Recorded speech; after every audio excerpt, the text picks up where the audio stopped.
Stern Show. Hey, I'm Veronica Webb, the supermodel and also the author of Veronica website, Adventures in the Big City. I'm going to be on Howard Stern later on this morning. And yes, you can watch me as Howard titillates me, tortures me, teases me, gets me off balance, frustrates me, delights me, makes me laugh, and probably ultimately makes me love him.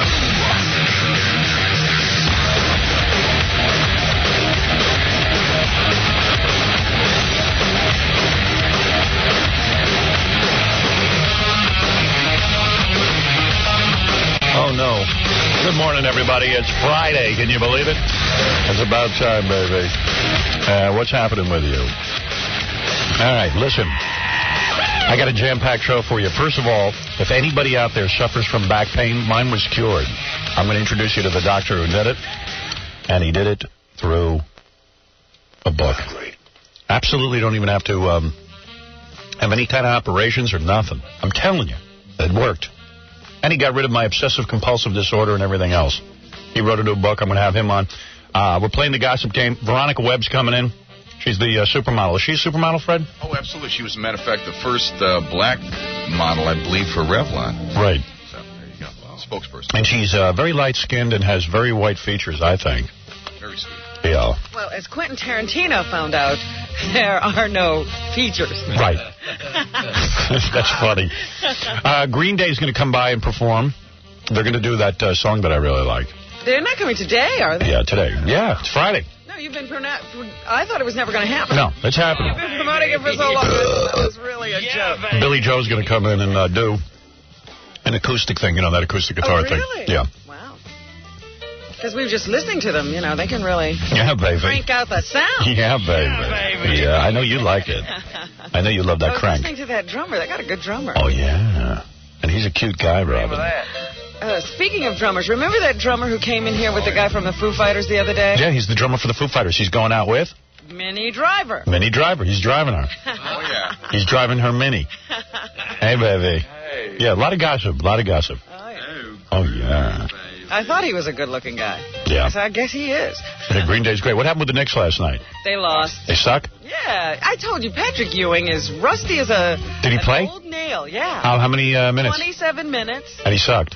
He scored 10 points and got 6 rebounds, but, he's very rusty. Yeah, and he's afraid that he's going to break his wrist. Well, he was strong. They tried to pressure him, but that didn't do any good. So, so he's not going to break anytime soon. He just has no rhythm. Yep. You know who the Knicks need as a coach? Who? Tarzan. Why do you say that? Because he could get Patrick Ewing under control. Patrick Ewing looks like one of those guys on Tarzan, who Tarzan just comes in and rules him. He should be carrying one of those big trunks. You know what always cracked me up about people in the Tarzan movies? Yeah. They had all kinds of luggage. Yeah. That's what all those people were carrying, their luggage. Yeah, they go to Africa and they have to hire 50 black guys just to carry their stupid steamer trunks, man. What the hell is in that luggage? Straw luggage, steamer trunks. Oh, yeah. Yeah. And all these black guys are carrying tons of luggage. Because they would always sit down to camp and they'd open up all that stuff. They had a whole thing going on. But the NBA kind of does remind you of Tarzan movie in the sense they got all these black guys, they're running around, and they always have this white guy who's running things, Yeah, it's like, Bawana. They should call the coach Bawana. All right, we're off to a good start. This is the Howard Stern Show. Howard Stern, all right. Me and you tonight, we gonna look at some big not no skin in the back, you know what I'm saying? We gonna look at naked pussy today. We gonna have things all the way. You know what I'm saying? Cause any man that's a man, no love, he loves some big You know what I'm saying? I want the big women. Don't give me no little flat-chested ones. You the man. Hey, KC, bring me in a bottle of water, will you, buddy? I'd love it. It'd be a wild thing for me to have here.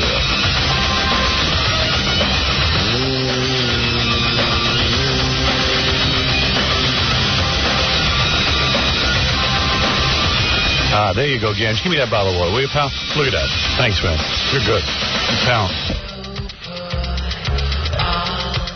Nine Inch Nails, huh? Sounds like it. Yeah. Too bad that ended. That was good. I could have listened to that for a few minutes. I had this idea that, like, you go on the radio and you play music, and people would dig it. Really? Yeah. I think it's been done. Really? I would name a station that does it. You could hear the whole song. I think they do that. And people would listen, I think. If you could figure out what people want to hear. Which is difficult, I know, but I think I could do it. How do you figure you would do that? I don't know. I have a feeling, a gut feeling, that I know what people want to listen to. You're going to just play whatever you think they might want. Because I figure I'm cutting edge, baby. Yeah, baby. You'll run them right out of the room. Yeah, baby. Hey, Johnny, why don't you get the computer set up, man? I can't even see anything. Yeah. The whole system is broken down today. No water, no computer, no nothing. No computer? No computer. Hero of the stupid. It's Friday. So Yep. we took off early. Yeah. I got home late yesterday. Man, traffic sucked here in New York. Traffic sucks, man.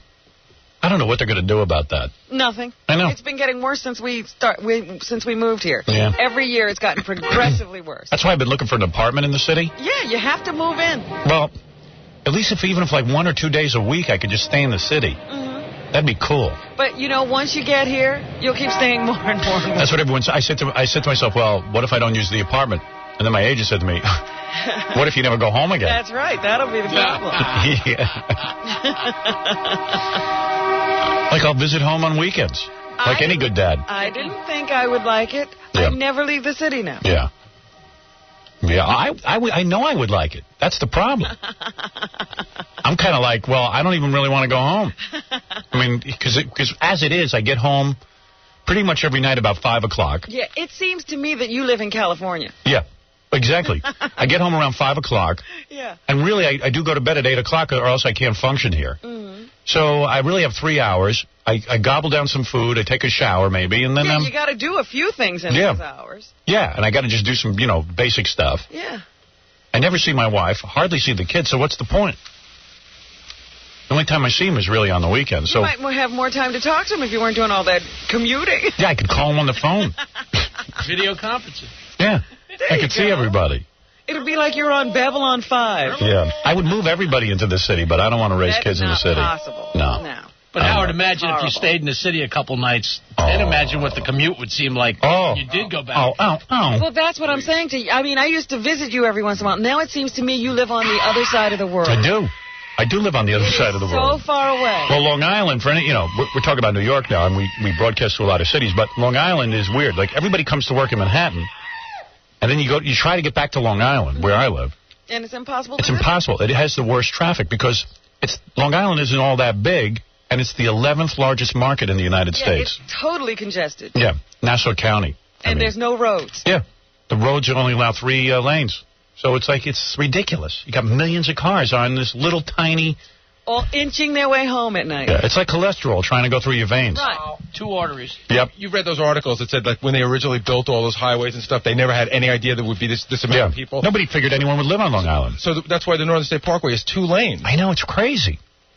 And I go nuts from it. Yeah, there should be 50 Northern State Parkways. They were even saying, like, the Long Island Railroad, you can't connect from the North Shore to the South Shore because I never imagined anybody would want to. I know. Like, why would you want to do that? Yeah, you got to do one or the other. Yeah.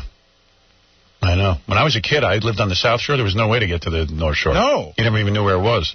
You had to go into the city and then turn around. It was like being Columbus to get there. You had to go to Jamaica and take a train back to the North Shore. Right. It really is 2 separate worlds. Yeah. And imagine if there was no breast cancer, how crowded Long Island would be. Thank God for the breast cancer scare. It's keeping people off. I don't know how. I see people moving out there all the time. Well, what they do is they have a lumpectomy first. Oh, I see. They take off their breasts and then they move out there. Oh, okay. Yeah. That's why there's a lot of fake-breasted people. Yeah, there's a lot of flat-chested women out there. Actually, it's a myth we started. Nobody out there has breast cancer. You're kidding. No. Just trying to get people to move out. Yeah. Hey, I was thinking about Metallica. Do we have that tape? We're trying to get it together. Metallica invited me to go on stage with them. Mm-hmm. And you know how I love that song they do? Na, na, na, na, na, na, na. I wish I had that here. I think they said that I could sing that. Yes, he sort of implied that, yes. But you want to know how I feel? I feel like Metallica is like so great. To me, they're as great as the Beatles. And you don't want to ruin them? Yeah, I mean, to go on stage, and, obviously I can't even sing. To really wreck a song. I feel like I would be a goof. You know, I'd be an embarrassment. I don't want to go up there and be a goof. It'd be a joke. Yeah. Yeah, like MTV News would cover it and go Yeah, and I'd be, I would like to be able to do it and be good at it. Well, are you going to rehearse? I would rehearse with them, but... Well, Here, tell me how I do. Na, na, na. Na, na, na, na, na. Na, na, na, na, na, na, na. Na, na, na, na, na, na. Na, na, na, na, na, na. Na, na, na, na, na. Na, na, na, na. That's as good as I can do it. Now, if you did it live, do you envision yourself doing it by yourself or singing with her? Well, she's not going to be there. She's not going to be there. Yeah, but I think they play a track during the show. See, if they played a track, I could dig it. Because did it sound bad when I do it with her? No, it sounds okay. But I was thinking of it alone. It would be really scary. Ooh. No, I would need a track going, I think. Because I wouldn't even know where to do it. Oh, stop. You know what I mean? I'd be na-na-na-na-na. Na-na-na-na. Here, watch it. Na-na-na-na-na-na-na. Na-na-na-na. Stop it for a second, Fred. See, but I would look cool doing it. I could have the hair down. You know, right now I got my hair back. I'd be like, you know, I'd be like this. I'd have the shades on, you know, and I'd be like, thank you. Go ahead. Na-na-na-na-na. See, I'd be na-na-na-na. Na-na-na-na-na-na-na. Na-na-na-na-na. Na-na-na-na-na-na-na. Na-na-na-na-na. Na-na-na-na. Blah, blah, na. Blah, na-na-na-na. See, you're laughing. I don't want to be... You should stay home. I don't want to be a goof. Stay home. Yeah, I'd be a goof. Why, was it that bad? Yeah. Why are you laughing? Was it that bad? I think it was that bad. You should see yourself. Baba Booey you was look funny. I do? You'd have to put on some sort of an interesting outfit and maybe almost... What? What do you mean an outfit? Metallica goes up there with like a T-shirt. You're not a singer. So wear a you're gag. sort of like... It doesn't work. All right, so I'm not going to do it. Because you're making me feel like a retard. Na, na, na, na. La, la, na, na, na, na, na. Blah, da, da, da, da, da, da. Blah, na, na, na, na. Yeah, I can't do it. Because I see Robin looking at me. I got 2 words for you, Howard. Yeah. Linda McCartney. Really? That bad? It's not that bad. It's not bad. Hey, Jude. I don't know, man. No. Na, na, na, na. Yeah, singing is Na, na. Na, na, na, na, na. Wait, let me really try. Na, na, na, na, na, na, na. Ya, na, na, na, na, na, na. Na, na, na, na, na, na, na. Na, na, na, na, na, na. Na, na, na, na, na, na, na. Na, na, na, na, na. Why are you saying no good? I think I'm doing it great. Because she's really singing. You're going, na, na, na, na. It's all right up here. So, na, what is she doing? Na, she's going, na, na, na, na. No, she's doing na, na, na, na. I can do that. Na, na, na, na, na. You don't sound any better. No, I'm not trying. But she's actually got some power behind what she's doing. You're going, na, na, na, na. All right, well, hold on. Let me do some power. Okay, so you gave me some hints. All right, let me try again. Let me try one more time. No, no, no, no, no, no, no. No, no, no, no, no, no, no. You know what that was? What? That was the Ben Stern version. Yeah. Well, Robin's talking about power. There's no power. Oh, yes, there is. Oh, get out of here. She's really, that's coming from inside of her. It's not coming from Jackie, her face. Oh, please. I didn't ask to do this. Turn that off. What if somebody isolates it, Howard? Yeah. There you go. Mm-hmm. Na, na, na, na, na, na, na. Na, na, na, na, na. Na, na, na, na, na. He is being unfair, isn't that bad? Yeah. Oh. Scott, go ahead. He wants you to go Hey, good morning, Howard and Robin. Yeah. How you doing? All right. I am a complete 100% Metallica freak. Howard, I love you. I think you should do it. You do? I think you should. Who? Honestly, I think it would be one of the worst mistakes in your career. And you've had a kick-ass career. Yeah, maybe I need a few setbacks. Yeah, I know what you mean. See, it would be okay live, Howard, because, you know, when you're at a concert, you're caught up in the moment. Yeah. And, you know, sometimes I've seen a live concert and then I've seen the tape of it. It's really bad. But when you're there, it seems great. I think people will be so excited by seeing you. Yeah. They won't hear him? I don't know. Bob, yeah, you're on the air. Hey, Bob, Howard. Yep. I was just listening to you. I'm in the car. You sound pretty good. I do. He's singing with her, though. But they could do that on the concert. Well, who needs you then if they've got Because her? it would be fun. Right, it's a kick. What's the matter with you? Yeah, go for it. Take up a whole choir with you. Personally, I think I'm a pretty good judge of talent. I think I sound pretty good when I'm singing with her. The truth is, I don't think you don't sound bad at all. Yeah. You know what? They could run off a tape for you and play it back, right? And you know who this guy is? You recognize his voice? It's Tommy Mottola. Is that right? Yeah, CBS Records. Discovered Mariah Carey. That's right. Your contract to sing. Thank you. All right, dude. Later. Hey, thanks, pal. Right. You could certainly listen to it in a few minutes. Well, yeah, when I'm singing with the track, I'm okay. I mean, come on. Well, the whole idea, though, is that you would sing it, not hum along. Please. There's no rules in rock and roll. Maybe you could hear the track in your head, but just singing yourself. It would just be you. Oh, no. You don't want that. Yeah. Hey, Howard, I have a statement here from a celebrity, just for our show only. Ooh. A statement? Yeah, well, actually, it's from Tim Allen. Oh, okay. You're setting it up a different way, but... So, you know, we've been talking about how Tim Allen's in rehab. We read this in the Inquirer. Oh, somewhere. We read so many articles. Yeah, we read this in the Inquirer that Tim's in rehab. He got into some drunk driving situation. They put him in rehab. Well, according to the tabloids, it had nothing to do with the drunk driving situation. Yeah, okay, whatever, but he's in rehab. Right. And he said he went in there, according to the article, he went in there to save his marriage. Right. Because, you know, Tim's married to his original wife from like 20 years ago.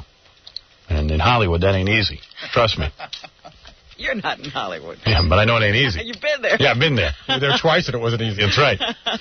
So the thing is that he went into rehab, and then it said, according to the article, that Tim realized when he was in rehab, the reason he's drinking is because he don't want to be married. And that he had a lawyer sitting right there with him in rehab. Yeah, working out the pre-nup. I mean, the post-nup. So, Something nup. yeah, some nup. Something's and that nup. he wasn't taking his wife's calls and all kinds of things. Yeah, so anyway... Tim's issuing a statement? Yeah, Tim's publicist called and said, this is coming from Tim directly, hey, why don't you guys lay off because it's not true? We're not doing anything we read. That's what I'm saying. We're reading the Inquirer. Yeah. So Gary said, hey, Tim, why don't you make a statement? And Tim, of course, is in rehab, so he can only read the statement. This is actually the publicist statement, but it's, you know, it was coming from Tim. It's coming from Tim. Recent reports in the tabloids regarding a divorce between Tim Allen and wife Laura Dybel are completely false. The couple who've been Isn't it kind of sad they both don't have the last name? I was going to say, they're already split up. Yeah, they I mean, have two separate names. Tim Allen and Laura Dybel. The couple who've been married for 14 years have a solid marriage with absolutely no plans to divorce. A number of tabloid publications have recently reported infidelity by Tim Allen. These reports are completely malicious fabrications designed to sell newspapers. These false reports have deeply hurt Tim and his family. Wow. Oh, I didn't even see any reports of infidelity. No. Well, yeah, it said that he was trying to pick up chicks at the rehab by the pool. Rehab. Yeah, the rehab has a pool. They were saying he's trying to cheat in rehab. Oh, I missed that one. I thought it was kind of funny. Tim was saying, you know, that these reports hurt him and his family, right? And they're just not true. They're not true. I don't know, man. I wonder. Hey, if what? he says they're not true. Yeah, what does that mean? True. Yeah, I mean, what does Tim want me to do? Maybe we should make him go on that Marsha Clark show. He knows. Yeah, why don't we hook him up to lie detector? Hey, screw Marsha Clark. We could do that. But the point here is, if it wasn't about Tim, Tim would know how funny this is. Yeah. It is funny how these guys don't see any humor in it. But if Tim was listening to this and it was about Joe Schmo, that's right. He'd be thrilled. Dying laughing. It also has a lot to do with the power of the show, because I think once it's in the tabloids and nobody talks to Tim or his wife, but once on the show, everybody hears it. Yeah. But it is funny because, you know, I always have related to Tim in that, you know, I got married 20 years ago. That's right. He's with a real woman, not a Hollywood wife. And I've talked to Tim about this many times. And what'd he say? Kept his mouth shut. He didn't talk back. He didn't say much. He just looked at me and laughed. I don't know. I always thought there was sort of a kindred spirit there. But, well, there is. He's staying with his wife. Well, see, he thinks there's a kindred spirit, too, and that's why he's wondering sort of why you're doing this to him. I'm not doing anything to him. I'm reading from the Inquirer. That's what I said. You know, 20 million people read the Inquirer every week. Dude, I mean, it's not like I'm not the one sitting there spying on him in rehab. Yeah, I mean, and the Inquirer, to be quite honest, wasn't the only tabloid that had this same story. Yeah, you know. But he's saying it's not true, and all right, I respect that, but let him come in here and say that to my face so I can look at him. He's busy now. Well, he's got to be done with his rehab. How long is rehab take? Oh, long time. It's really long time. What, is he going to take the whole summer? I think a month at least. Wow. Sure, he's got Viagra. Can he call in? Hey, did you hear? Is he still got a radio in rehab? Take the radio. I mean, Quentin Tarantino called in when he was upset about what it said in the paper. See, I think, you know how, like, when you hear it secondhand, it's always worse? I don't think he has a radio, and I think that he hears it from people. Yeah. What you're saying, so it always seems worse. Who cares? Hey, Howard, did you hear who was taking Viagra? Who? You didn't hear? No. Bob Dole. Oh, yeah, I saw that on the second page of the paper. He's one of the test guys. He is? Yeah. He was a test guy. That's what he said on the radio this morning. We could have elected this guy president. Wait a second. Yeah, he would have been on Viagra. Testing Viagra. We got one president who doesn't need Viagra. We would have had another one who needed it. Oh, come on. You're married to Barbara Bush. No. Oh, Bob Dole. Oh, Bob Dole. Bob Dole's not married to Barbara Bush. No, I was thinking George Bush for a second. Elizabeth's actually sort of cute for an older woman. Bob Dole can't get it up? Well, he had that arm thing, but maybe it went to the rest of his body. Does he look like he can? Was he struck in the... Are you saying he went impotent when he was like a young man? I don't know. But he's got a daughter. He's got a daughter. No. We're not saying that he was always impotent. We're saying that Bob Dole hit the wall. Bob Dole has trouble. Too bad Saturday Night Live fired Norm. Yeah. Perfect. Bob Dole can't get it up. Would this be great? Bob Dole. Bob Dole needs Viagra. Yeah. Bob Dole loves Viagra. Bob Dole's going through the disco. You got the article? Let me have the, I think it's the Daily News, page 2. We don't have Daily News yet today. Yeah, I have it back in the office, but you have it? Mm-hmm. You need page 2? Yeah. Hey, Gary, just grab that for me. You see a picture of Bob Dole on there? No. Then maybe it's the Post. Let me look at Here we go. Amy's got it. Thanks. Bob Dole had Amy. He wouldn't need Viagra. So here it is, page 2. Daily News. Oh, I got a different Daily News. Yeah. Dole, a test case. Daily News back? Dole, a test case for love pill.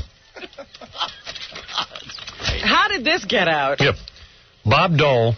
Bob Dole fought back when critics said he was too old for the White House, and last night proved he really is young at heart.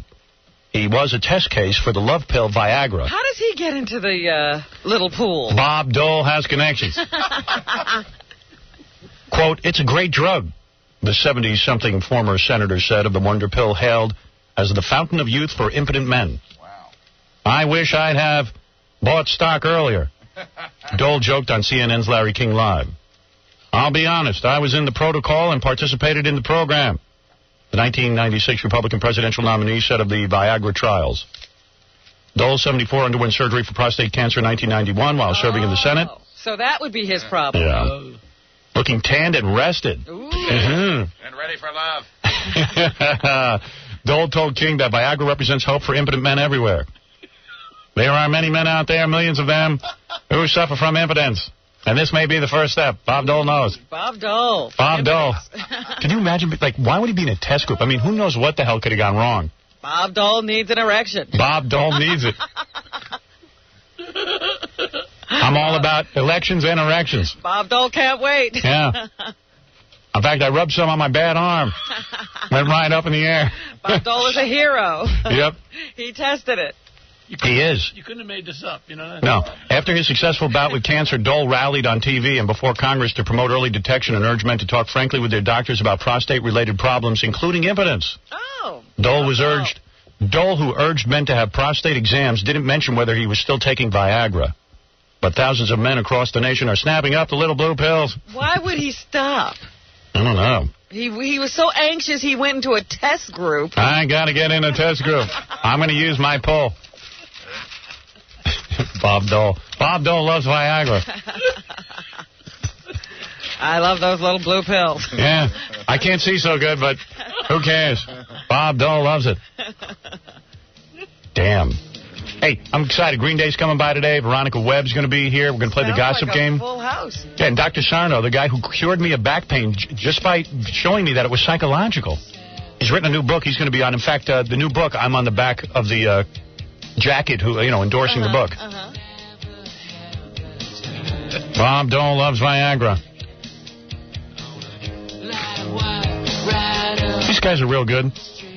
I think Billy, Smashing Pumpkins. Oh. But Billy Corgan, when I met him, I think he was kind of like, he was copping an attitude with me. You think? Yeah. I don't think so. Oh, I do.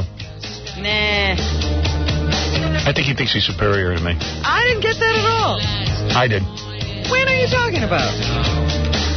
When he was on the show. At the premiere? Yeah. I didn't get that. I think he gave me some attitude. But I do love this band. You're,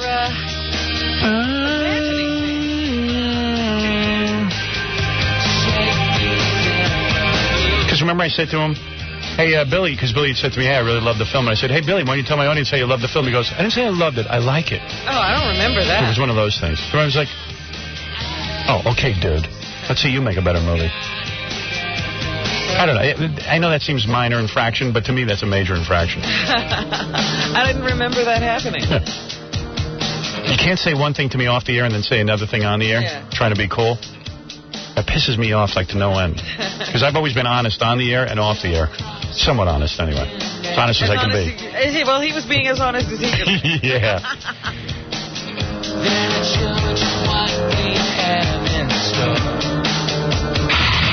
This is the Howard Stern Show.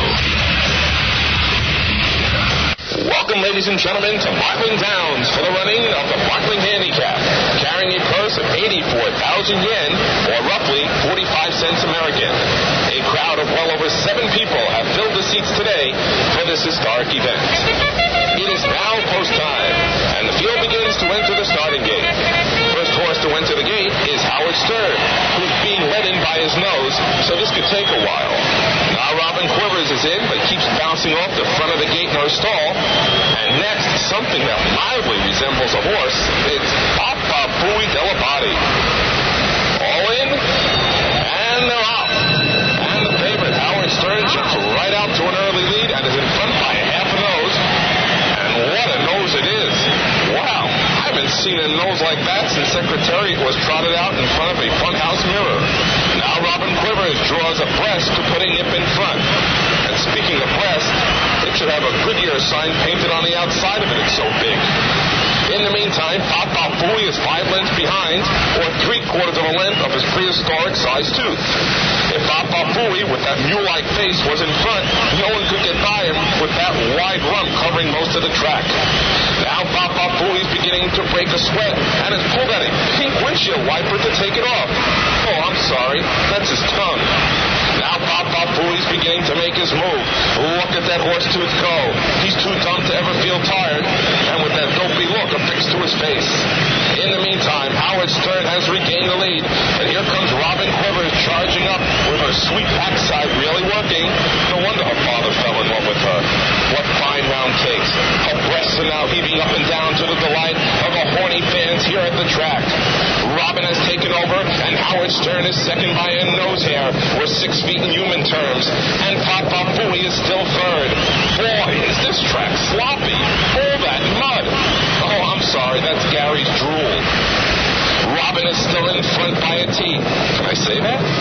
Now, they're nearing the home stretch, and Howard Stern is in front by an eighth of a beak. Robin may have sprung the lead, while Papa Booey is gaining again, tooth and all.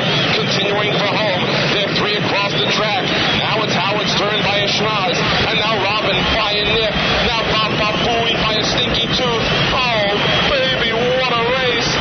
Wait, Papa Booey has lost touch with reality. He has hooked it right into the stands and is out of the race. Someone call security.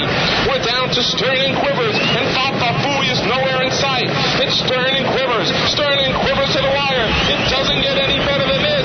And at the line, it's Howard Stern by a nose. Robin Quivers just got nipped out, and Papa Booey wound up at the concession stand buying chocolate. What a finish. What a race.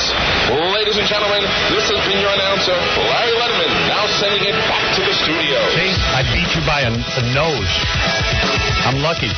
Your breasts are big, but not as big as my nose. I thought my breasts would win out. Yep, but they didn't.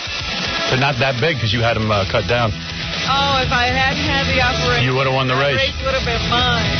So I've often talked about this man. I'm honored to have him on the phone right now. This is really important because I know everybody in the world suffers from back pain and all kinds of different back illnesses. Well, and I've never had that. You've never had it? No. Well, you're perfect. Oh, stop it. And everyone's getting operations, and everyone's... That's what's scary. Yeah. And years ago, I got introduced to Dr. Sarno. Now, if I tell you this guy is a genius, this is a sage. This is the only guy I think in the world I admire. He is so brilliant. The theory he came up with is so brilliant that I suggest to you that he deserves the Nobel Prize. Even more than the guy who they're screaming about found some cancer in mice and figured out how to get rid of the lumps. Well, I was the only one who suggested he get a Nobel Prize. Dr. Sarno has figured out a way to cure illnesses just through understanding how your mind works. How can he cure cancer? You want to know something? His new book talks about cancer. Yeah. And I don't think he can come out and say it cure, but I think what he's saying is it does. Anyway. Just stop thinking about cancer? Well, no, it's not as simple as that. Oh, it's not? It's not. Oh. Anyway, I have never publicly thanked Dr. Sarno to his face. Dr. Sarno, you there? I am here. All right, let me just say something. I owe you my life. Wow. You understand what I'm saying? Yes, sir. Yep. I was so blocked up with this back pain. Mm-hmm. And you asked Robin, I couldn't even get through the radio show without laying down on the floor. Oh, it was a nightmare. And every doctor told me I had a deformity, that my shoulder was deformed, that I was born with this. Only 10% of the people have it. Here, and they were stretching you, and you were going there, and they were doing something else. The doctors all told me herniated discs, all this kind of crap that you hear all the time, that the only thing that would help me eventually is an operation. Right, they wanted to operate. I went and I did acupuncture. I did everything. I did everything in the world. And Dr. Sarno, I met him, and in 2 weeks, my back pain was gone forever.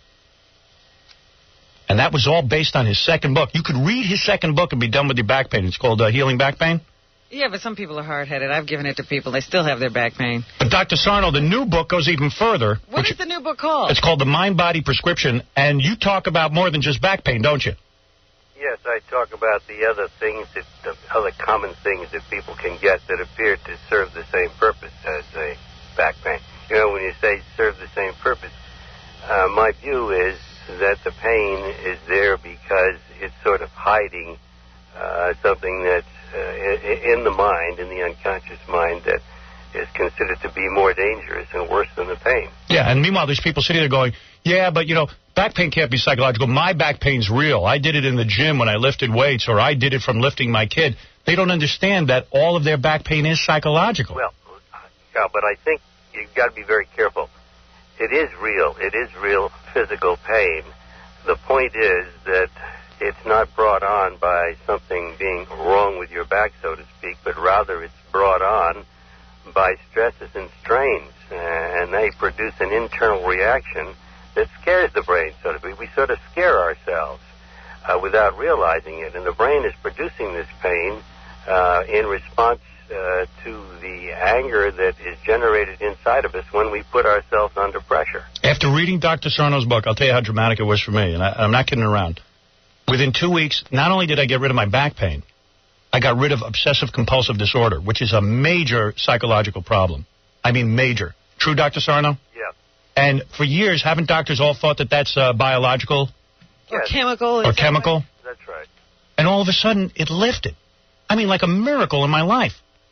And let me say something. One thing you've got to be very, very careful about. Sometimes people get relief because they have faith in some sort of treatment.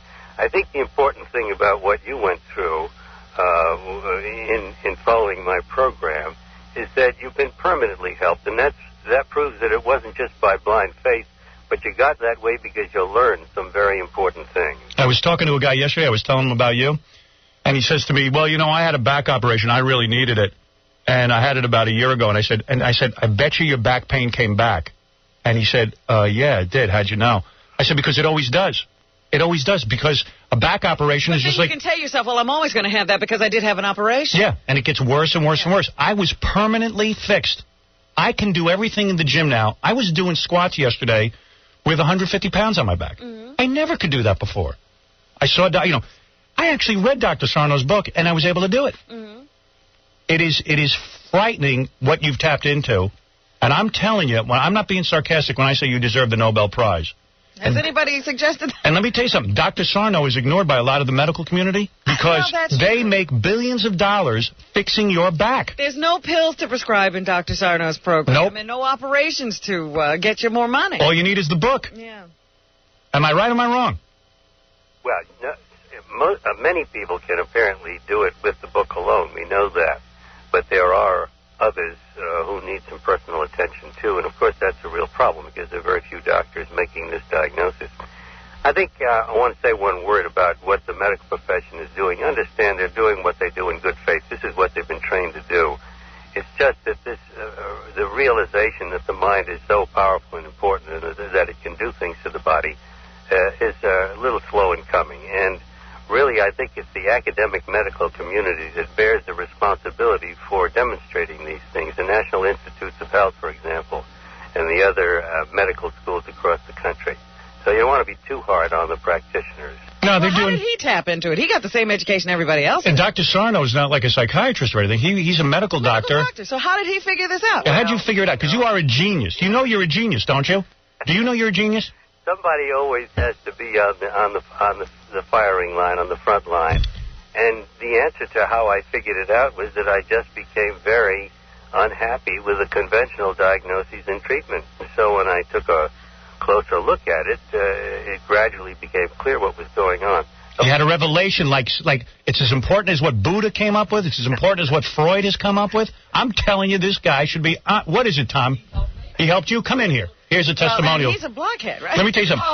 Dr. Sarno, I'm going to introduce you now to my general manager. This guy, he's as dumb as a wall, and he got your program. What happened? You read the book? I read the book. Go ahead. I, for years, suffered from back pain. I remember you always... Because this guy, all he does is golf. I mean, that's all he's good at.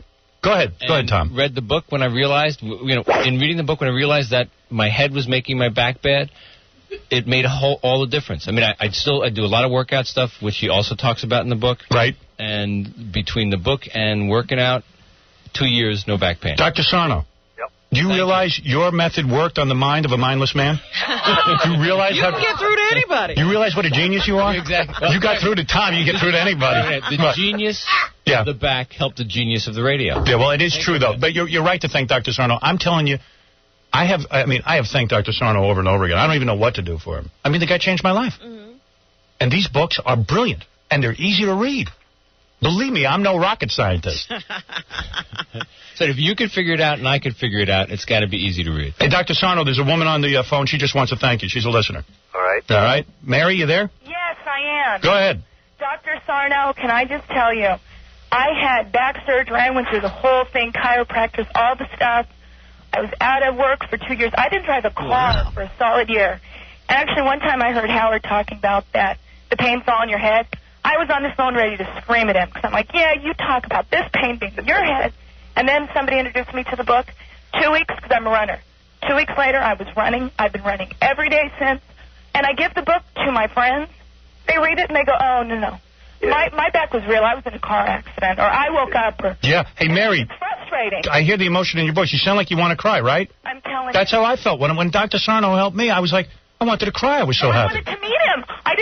I thought, for all I knew, the guy was dead. Let me tell you something. He was really Manhattan. He is far. Go hug him. He is far from dead. I know. He is far from dead. What I tell you is, Doctor, actually, I want to ask you. When I give the book to people and they bring it back and they read, like, I can see they've read like 3 pages. Right. I bought a million of them. I wish I could make money on you. I'm telling you, I give this to everybody. Hey, let me tell you something. You sound so grateful, Doctor. Let me ask you, would you give Dr. Sarno oral favors if he told you he needed that? It might come close. I might have to. Really? You see that? Now that's something. Dr. Sarno. I just have to thank him. And Howard, the first time I heard you talking about it, I'm just like, I knew I respected you even that much more. Thank you. Thank you very much. Thank you, Dr. Sarno. Well, that's the problem. You do have these people who only read 1 or 2 pages because they're so convinced they know they're in pain. Well, you know what's weird? The first time somebody told me about Dr. Sarno, I said, come on, right. Yeah, right, because I'm the biggest skeptic in the world. And then after I read the book, I was like blown out. Mm-hmm. Blown out, Dr. Sarno. Mm-hmm. It's just unbelievable. And going to chiropractors is a joke. Yeah, the unfortunate reality about this is that a lot of people are really not ready for this. And until the entire medical profession begins to make the right diagnosis, I'm afraid there are a lot of people who are simply not going to be able to accept the idea. What is it, Gary? I was looking through some of the book, and I guess in part of the book it hints at the fact that he can, take us to a greater level and help cure some other diseases. Yeah. What are these other diseases? Let's name some of them. You really shouldn't even talk about diseases. What I refer to in the book are the common things that people get, like minor stomach disorders, gastritis or heartburn, colitis, irritable bowel syndrome, tension headache, a variety of skin things. You know, the fact of the matter is that as far as I'm concerned, everybody has stress, everybody is generating anger internally, and everybody has something. It's just that the pain things are the most common because they have been sort of like an epidemic in the last 30 or 40 years. The book is called The Mind-Body Prescription by Dr. John E. Sarno. And let's see, just a couple of people want to talk to you. Yeah, you're on the air. Howard, I just want to thank you. About 4 years ago, I took your advice and I got the book by Dr. Sarno. And I was at that point under a tremendous amount of strain and stress, and I didn't realize it. And I had so much back pain, and I was just going out of my mind, chiropractic, everything. I had just had 2 children. I did a major move. I was just under so much stress, and this book was so wonderful. This is why he deserves this is Dr. Sarno, I'm talking about you like you're not here, but this is why you deserve the Nobel Prize. Within 3 weeks, I have to say, I read the book, every single word. All these people, I'm telling you, are being cured. It's a phenomenon. It was just so wonderful. I wanted to thank Howard, and I wanted to thank the doctor. And I tell everybody, you know, within the last 4 years that I have come across with this pain in the back, I have told them, read my book. Sometimes they do. Sometimes they just look at the first few pages and say, no, thanks. Yep. Yeah, you can only... you can't force feed people. No, as Dr. Sarno says, Dr. Sarno, am I right? You got to be sort of in the right mental frame of mind to read this. Yeah. Not everybody's ready for this, unfortunately. Yeah. Hi, you're on the air. Howard. Yep. Hi, this is Tom. Dr. Sarno, thank you so much. I can't tell you how what a difference that book made. I was about to get married. I was having a rough time at work. And I read the book, and like you said, it was all in my head. And in 3 weeks, bam, it was gone. Yeah, gone. Complete cure. Gone, hasn't come back, you know. Yeah. Well, it's interesting that people can then identify that, you know, it's all this other stuff that's making me crazy. Yeah. Absolutely. Dr. Sarno describes in his new book that we all have this inner sort of rage. Well, you do. Well, I know I do. No. We all do to some extent. Yep. And it's just It wasn't rage. It was a good thing. I was about to get married, but I was just stressed out from it. Well, that's a very interesting But that point. makes you angry, yeah. Yeah. Well, maybe. It's important to understand that. Very often, even good things in our lives put us under pressure. Getting married, having children, and so on. And it's the pressure that the mind is reacting to. Right. In fact, rather than the word stress, I like when I lecture to my patients, I use the word pressure a lot. You're under pressure, and your mind, there are parts of your mind that hate that, and that's where the anger comes from. Yeah, and your mind gets... it's got to put it somewhere. Yeah, so your mind sets up a distraction. That's right, it's a distraction. Yep, it's really quite remarkable, and if all this sounds like hocus pocus to you, I assure you it is not. No way. Yep. No way. I mean, the testimonials just keep coming in. Yeah, Mel, go ahead. Good morning. I want to thank you for that wonderful book. My wife and I both read it, and my wife is a math professor. She's a real skeptic, and I had to talk her into reading it. And you know what I find interesting? As everybody wants to hang on to their ailment that they've been told they had, that I had a slip disc through my ear, or I have a curvature of the spine. Right. And when you say to them it's anger, and I'm not angry about anything, and I don't think they know what anger is until they read the book. Yep, and I'll tell you something. I met someone yesterday, 2 days ago, going in for back surgery, and I said to her, don't do it. Read Dr. Sarno's book. She wouldn't do it. And you're right. Some people you can't stop. I had the same experience. Yeah, they said no, because they look at me and I got the long hair and everything. They think I'm a quack or something. I'm not. I'm telling you what. After seeing what happened to you, I tell everybody who complains to me about back pain. But some people you can't stop. Nope. Howard, I want to thank you because when you were talking about it, I thought, boy, if this goof is talking about it, I don't want to get this book. And then all of a sudden, I'm suffering so badly. I was at the chiropractor twice a week. My wife said, stop going. And I said, well, I got to go. And I read the book. But, Dr. Sarno, I'm having a problem, and I was wondering if I could ask you about it. Good. The back pain went away for several months. It came back. So I read the book again. And what if you know that you're angry and you're very aware that you got the TMS, which I know I have, and it still won't go away? I'm sorry that this is going to sound like I'm trying to sell my book. Of course, the publisher is. But the fact of the matter is, if you read the new book, you'll see that I learned a lot more about the psychology. Tell me the name of it again. It's called The Mind-Body Prescription, Healing the Body, Healing the Pain. And let me tell you something. The new book is, I'm telling you, it's as revolutionary as anything Sigmund Freud wrote or any sort of person that we look back on now as being a genius. I'm telling you this book. I can't wait to get it. Yeah. I mean, this is the best treatise that I have read on psychosomatic illness because I've had them all. Yep. And Me too.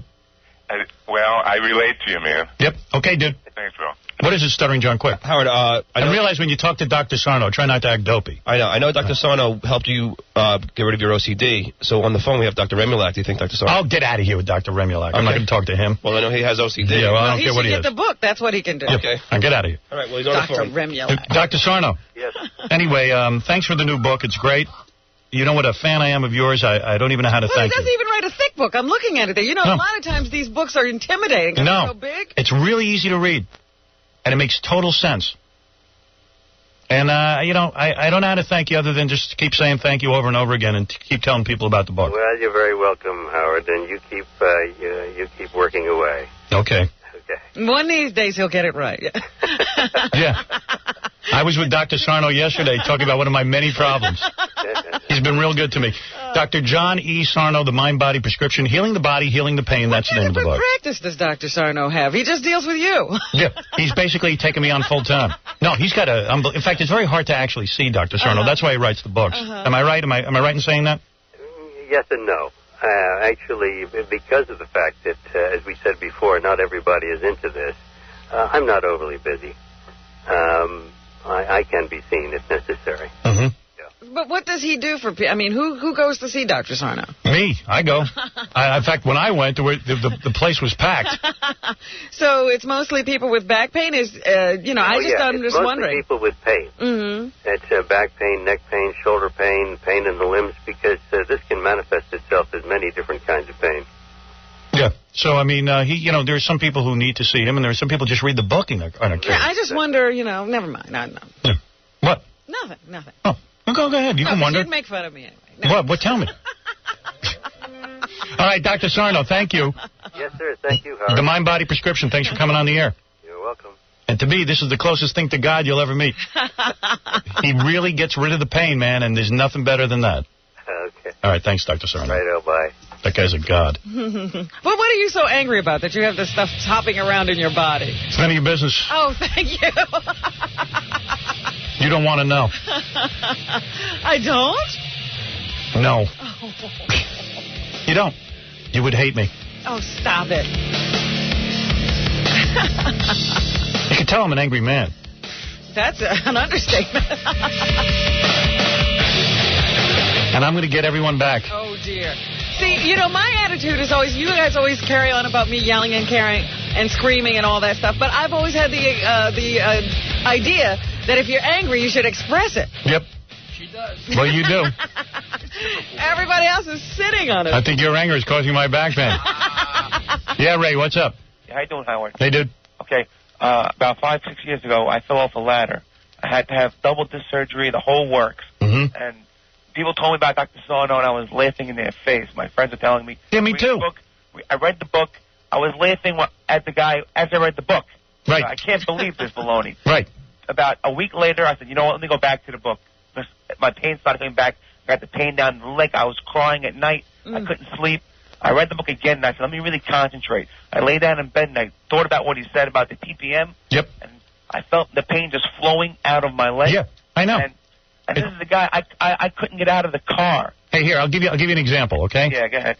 Here's some chiropractor on the phone wants to say how Dr. Sarno's a joke. Chiropractors? Yeah. They should be shot. Yeah, exactly. They kill you.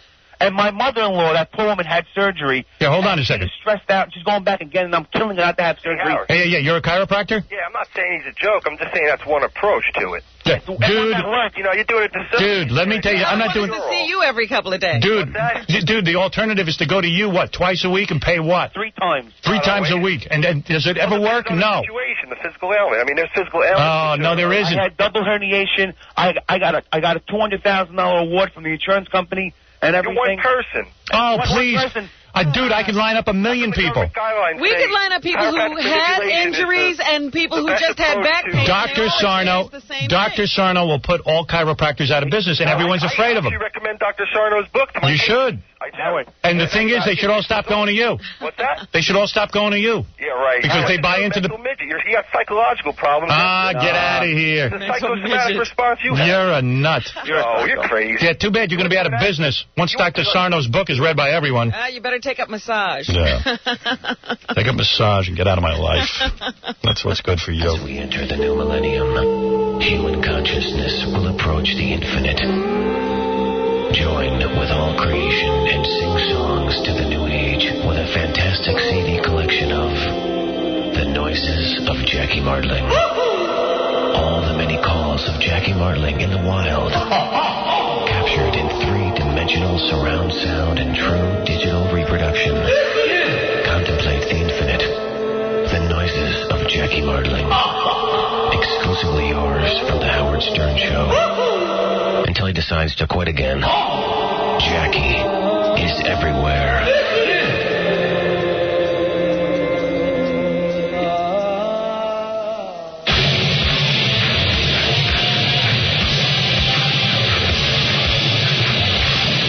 The Howard Stern Show. This is The Howard Stern Show. Hey, I'm Veronica Webb, the supermodel and also the author of Veronica Website, Adventures in the Big City. I'm going to be on Howard Stern later on this morning. And yes, you can watch me as Howard titillates me, tortures me, teases me, gets me off balance, frustrates me, delights me, makes me laugh, and probably ultimately makes me love him. Yeah, baby. You know, how much money do they say you have to be making now to be a supermodel? Like $8 million a year? Yeah. Does she make $8 million a year? I don't know. Easy, Fred? Yeah. Fred says easy. Fred would know nothing. She's coming in here now. I know more than you think, Ralph. Now, what's in her book? Did anybody read it? I mean, does she say she made love to Robert De Niro? That was she supposedly had a crush on him when she was like a young kid, and then I guess it came to fruition. Yeah, she banged him. She lived her dream. Yeah. In the book, it only says that she had a crush on him, and he was the only man to break her heart after the end of the affair, so I guess something went on. Yeah, I mean, after the affair means something happened. Yeah, she better tell me every gritty detail of her life, or I'll throw her out of here. And what about Spike Lee? She did him, too. That she talks about a lot. Oh, yeah? Oh, no. Well, yeah, she says he pressured her into it. Didn't she? Yeah. She said he was pressuring her into a date when they were working on the movie, but finally she went out with him. And she said before they dated, she hid a tape recorder in her bag during a dinner meeting to see what weird demand he would make next. That's an odd relationship, isn't it? Ooh. She's going to come in here and tell us everything. It's in the book. She says she's going to talk about everything. Wow. I wanted to come in here and draw Robert De Niro's penis for me. I want to see what it looks like. Howard, you know what she sort of insinuated to me? She was up here earlier this week cutting that promo. You know what she sort of insinuated to me? What? That after her last appearance, she went home and threw up. Yeah. Well, this time we'll bring in a can so she can throw up. Right. Yeah, tell her to throw up on camera. Cool. We need her throwing up off camera. At home, no one can see. She threw up. You know, as many as 50% of our guests throw up after the interview. Is that right? Yep. Well, I've seen them wandering dazed in the hall. I've never seen throw up, though. Mike Walker's on the phone. Let's play the game. Okay. We don't have any celebs Would to you play. like to read him Tim Allen's statement? Yeah. Hey, Mike. Howard. How you doing? I'm doing. How am I doing? It's 7 whatever in the morning. So. How are you? You know the Inquirer reported that Tim Allen's in rehab. Yeah. Does this mean I don't get my intro, by the way? I'll do it in a minute. All right. Let me just tell you this. Yeah. So Tim Allen's in rehab. Right. I read the story on the air. You know, I was just reading what you guys wrote. Right. And that basically he went in because he wanted to save his marriage. But then when he was there, once he realized the reason he was drinking was because he wants to be single. Mm-hmm. And that it even kind of implied that when he was by the pool, you know, at the rehab, he was kind of checking out all the chicks. Mm-hmm. So, Gary, come in here and read the... come in here. Tim Allen called us. Yeah, and we didn't start. I don't know what you're going to say, but we have not reported anything about chicks. We have reported that he has gone into rehab and that now he feels that he doesn't want to be married. He feels that in order to keep his life on an even keel, that he shouldn't be married anymore. But well, how does the Inquirer know that?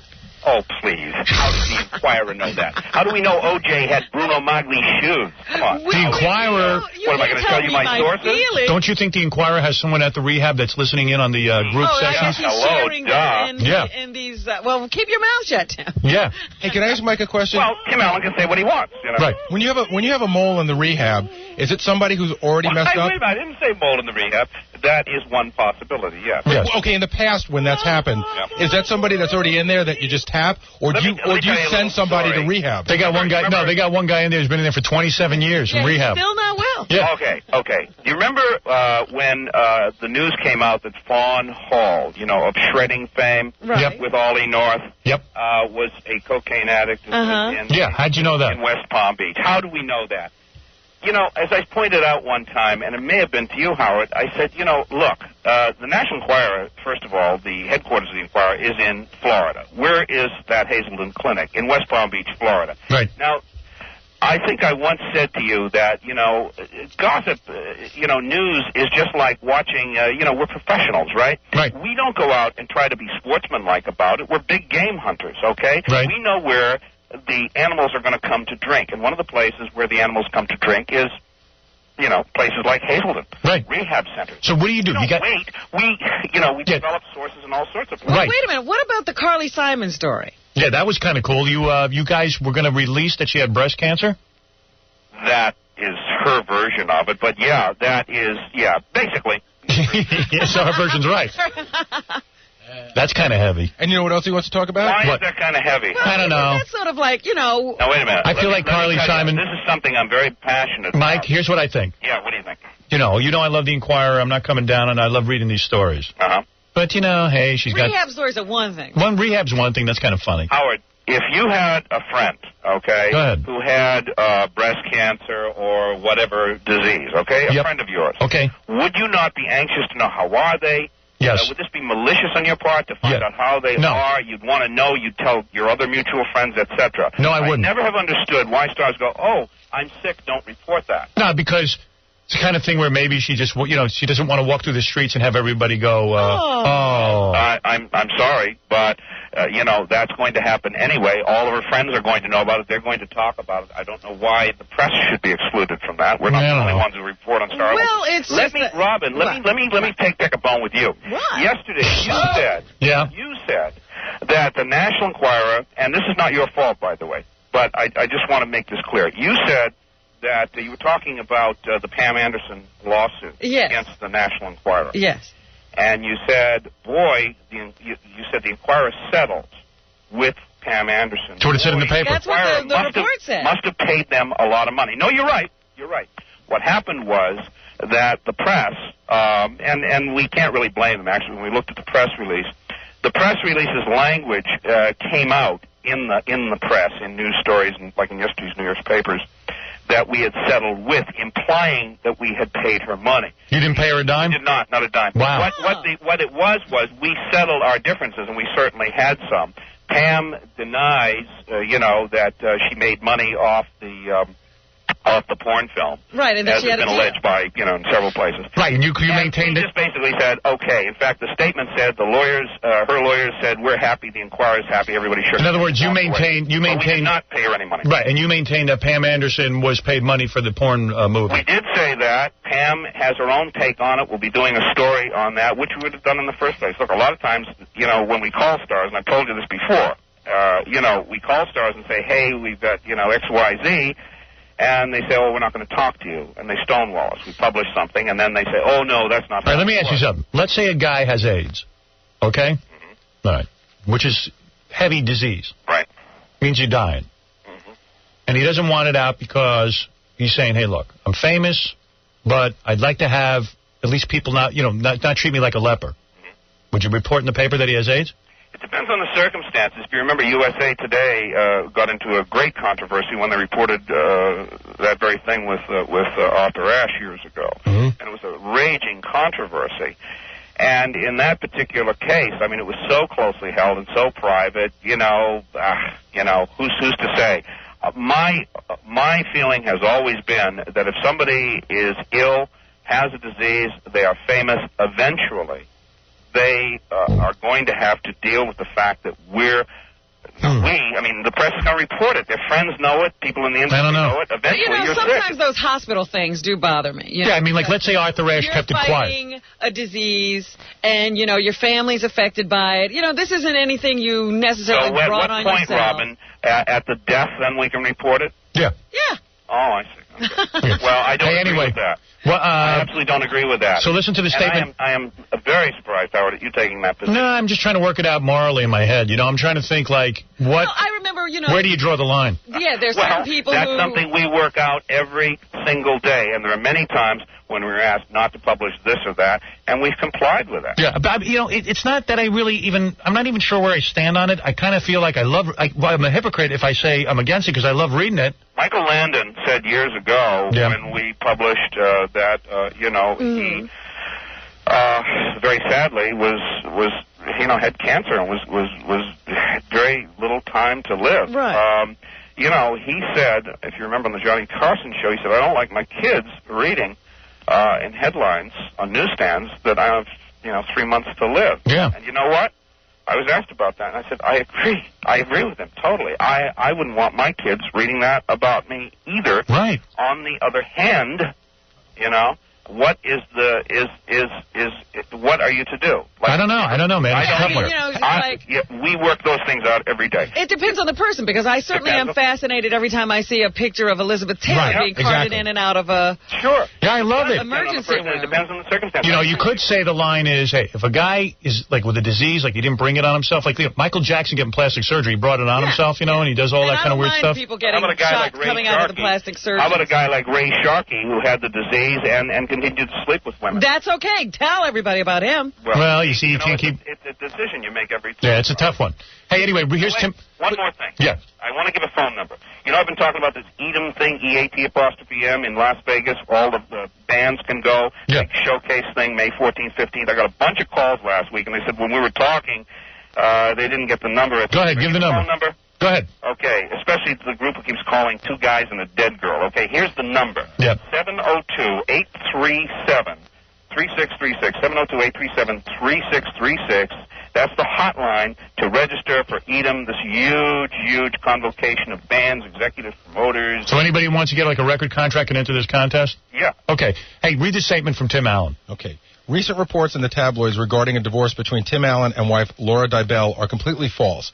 The couple who have been married for 14 years have a solid marriage with absolutely no plans to divorce. A number of tabloid publications have recently reported infidelity by Tim Allen. These reports are completely malicious fabrications designed to sell newspapers. These false reports have deeply hurt Tim and his family. Okay, first of all, number one, we are not the tabloids. We are the National Enquirer. I hate that term, the tabloids. All right, whatever. Okay, we did not report infidelity, okay? Right. We did say that Tim Allen has been in rehab. Absolutely true. We did say that he is talking about getting out of his marriage. Absolutely true. Stand by that statement. Okay, there it is. All right. Now, What can I tell you? my intro? Okay, intro time. Man wants his intro. Take care of the business. Yeah. Inquiring minds want to know, did Rosie O'Donnell try to walk through the Lincoln Tunnel and have her enormous head get stuck on the New Jersey side entrance? I want to know. Did Katharine Hepburn get a part-time job as a milkshake machine by strapping cups of ice cream to her head? It actually works. I want to know. Jim J. Bullock is caught wearing a dress. Nah, that's not news. Did Oprah Winfrey go off her diet and eat Wisconsin? I want to know. Let's all find out with Mike Walker, gossip editor of the National Enquirer. How's that? Very dramatic. Man, the one night I go to Scores, I get back at 2 in the morning, and you decide to put me on at 7 o'clock. This is the morning we're debating news supplements. You went to Scores last night? Yeah, Lonnie called. And, yesterday was Geraldo's last day on the air. Yeah. So did Geraldo go too? Did Geraldo go? No, Geraldo did not go. Geraldo's got to have an itch in his pants a mile long. I don't He think can't do that. He's a sex addict. Yeah. I don't think Geraldo could stand up after the party we had after that. Oh, really? last Yeah? show. I don't think he could have made it to Scores. Geraldo knocked back a few? He knocked back a couple of tequilas. as he deserves to. One thing about partying with Mike Walker, you really don't want to. Yeah, you certainly don't want to have those few tequilas. Howard, how many times have I told you? We go to Scores together, nothing. No. Nothing. My lips are sealed. Yeah, well, keep it sealed. Sure. All right. Anyway, Mike, give us the 4 stories. One of these stories is false. Try to figure out which one it is. Okay. All right, here we go. Jim Carrey and Lauren Holly are hiding a strange secret behind their recent reconciliation, a weird love pact that they have sworn to keep. The on-and-off couple, who divorced last July, have agreed to stay together for at least 6 months and attend marriage counseling sessions, but here's where it gets weird. They've also agreed to sleep together just once a week, and Jim's vowed to stop making funny faces every time he passes a mirror. His frequent facial antics had irritated and even frightened Lauren. You see, she's like in love with Jim Carrey, supposedly. Guy's known for making funny faces. He goes by a mirror, makes a funny face. Now it annoys her. Yeah, she liked it at the beginning. Frightens her. All right, number 2. They are back together. You've seen the photos. Okay, speaking of photos. Boy, that is, if that's a true story, that is really weird.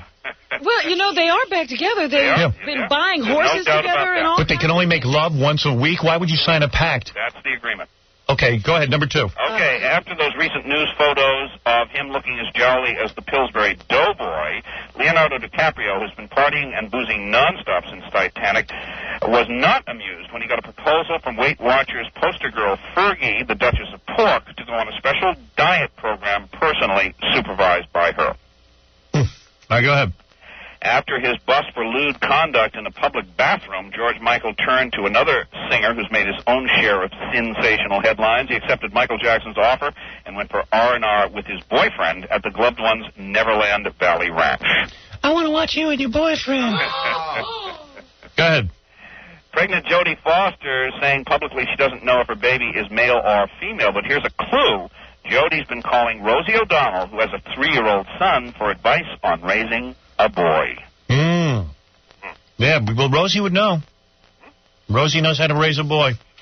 Sure the kid will be healthy as hell. Okay, here they are. Number 1 story, Jim Carrey. Weird pact with Lauren Holly about being married. Can't even make faces in a mirror anymore. The faces that made him a multimillionaire. Yeah, 6 months of marriage counseling, love once a week, and stop making faces. Hard to believe. It's hard to believe even Mike would know about it. Leonardo DiCaprio is overweight, annoyed with Weight Watchers for making him an offer. George Michael is partying with Michael Jackson. And Jodie Foster is calling Rosie O'Donnell for advice. Okay, we have very few people playing the game this week. Jackie, you go first. Fred, of course, can play. Yep. Man.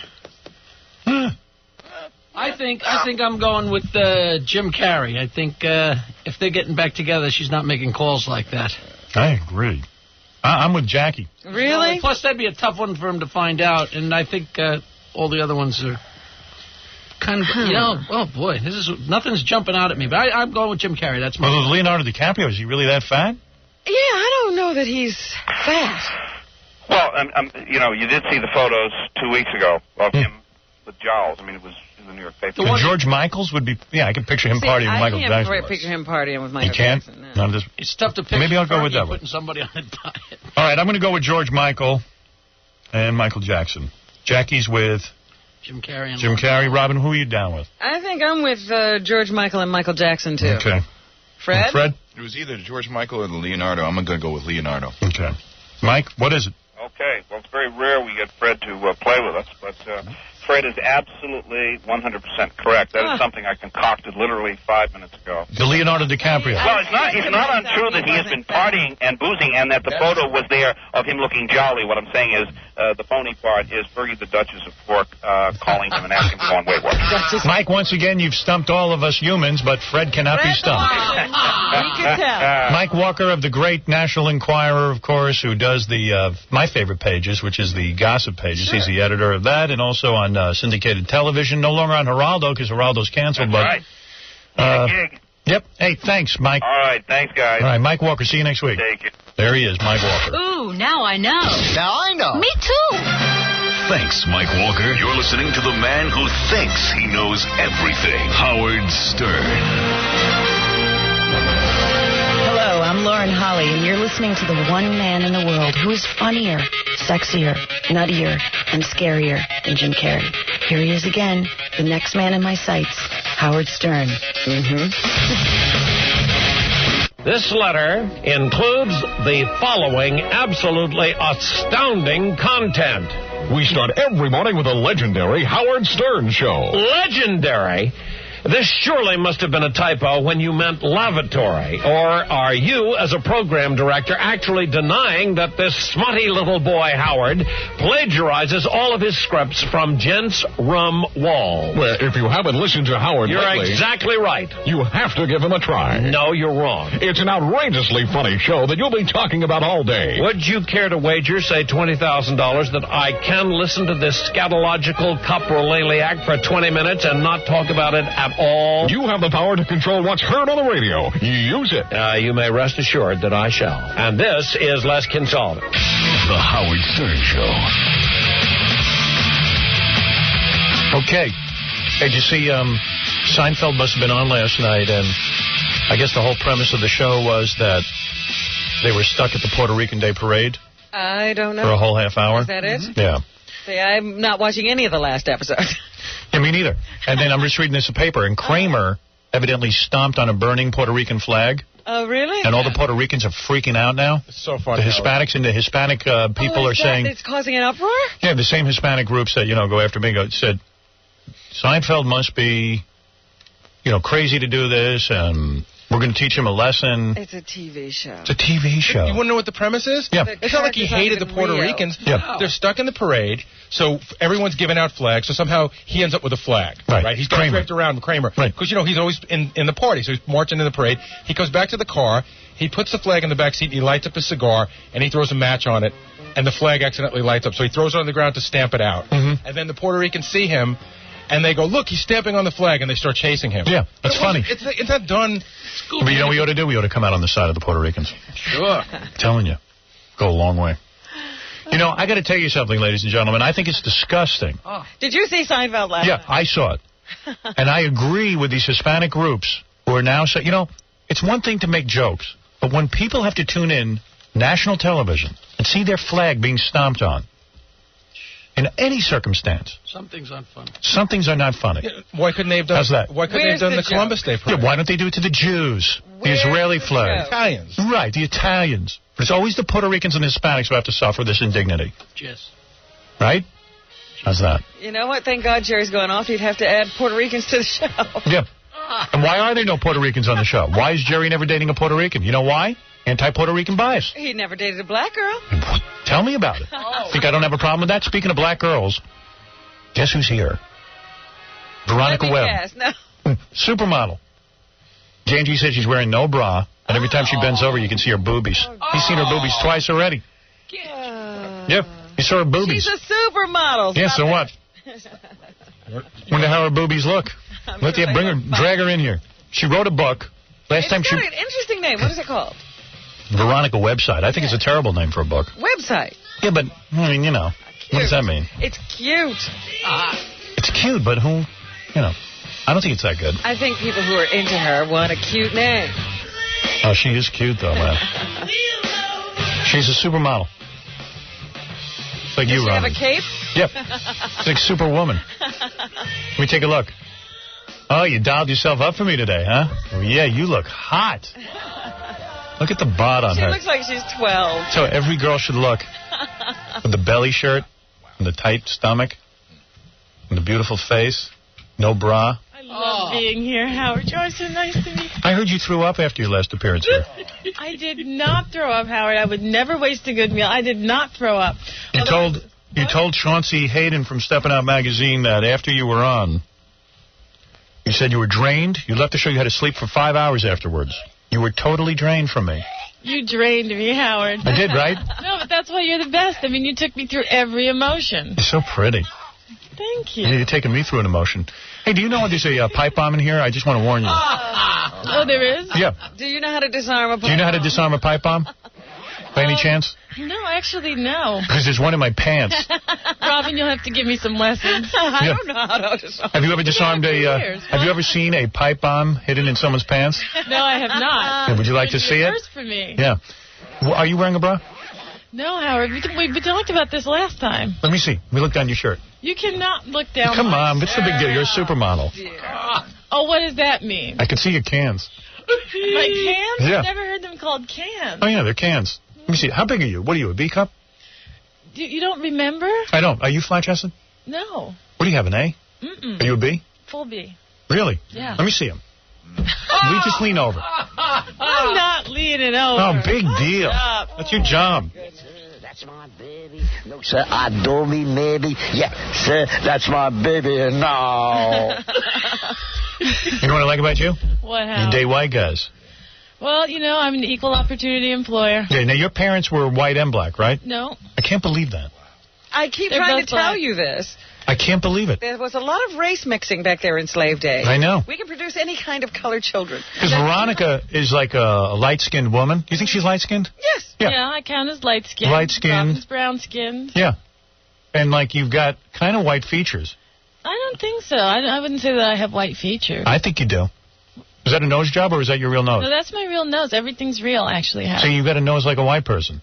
I don't think I have a nose like a white person. I think he just likes to say these things. No. I do too, Robin. No, but it's not broad and flat. Well, and my nose isn't broad and flat either. Well, you're a special case. Oh, please. Well, let me ask you a question, Howard. This Go is ahead. something I've always been curious about.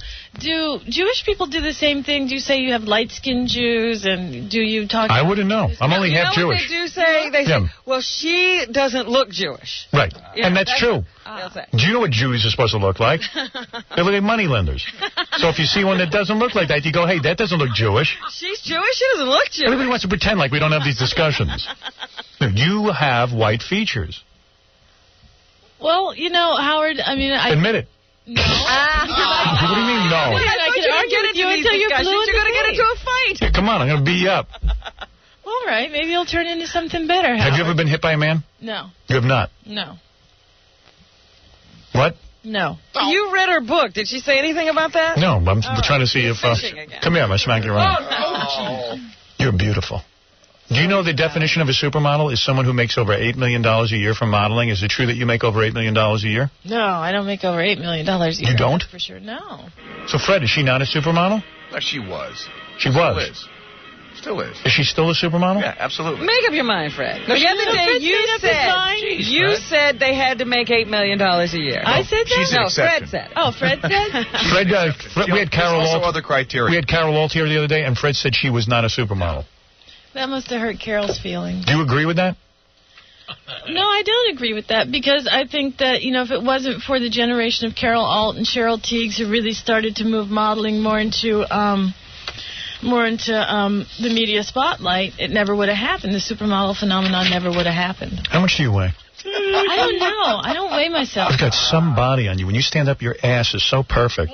And you think I have white features. Let me tell you something. That's a black ass, Howard. Let me tell you something. And that's my most prominent feature. I would love to have you in my bed naked and just, like, look at you naked, you laying there, and me just palming your ass with my hands, my big hands. Can you play basketball? Oh, yeah, baby. With you. With your ass. You can palm a basketball? Can Oh, you yeah. really? Oh, yeah. I'm sure. I used to, in college, I played for Boston University. He was all something. I was all something, yeah. What position did you play? I was a power forward. Wow. Yeah. Oh, yeah, honey, I could slam dunk you. My moves are unbelievable.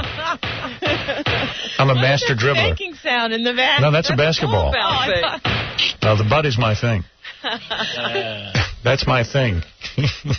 When you stand up, I just look at, like, your lower half, and I go crazy. And then that flat stomach of yours, it makes me nuts. Thank you, Howard. I work hard on it. Yeah. What do you do? What you sound work out? like now? You sound like that guy in one of those Andy Warhol movies. I do? Right? What do you mean? You're right. What do you mean? Stomach of yours. Oh, that just makes me crazy. Andy Warhol movie? That's the exact dialogue from that Dracula movie. Oh, yeah. Oh, I know who you're thinking of. I saw You're that. thinking of Joe D'Alessandro. Yes. That's who you're thinking of. But, you know, a little... Do you like all kinds of sex? Yeah, I do. You do? You're open to it? Yeah. Yeah, that's a good girl.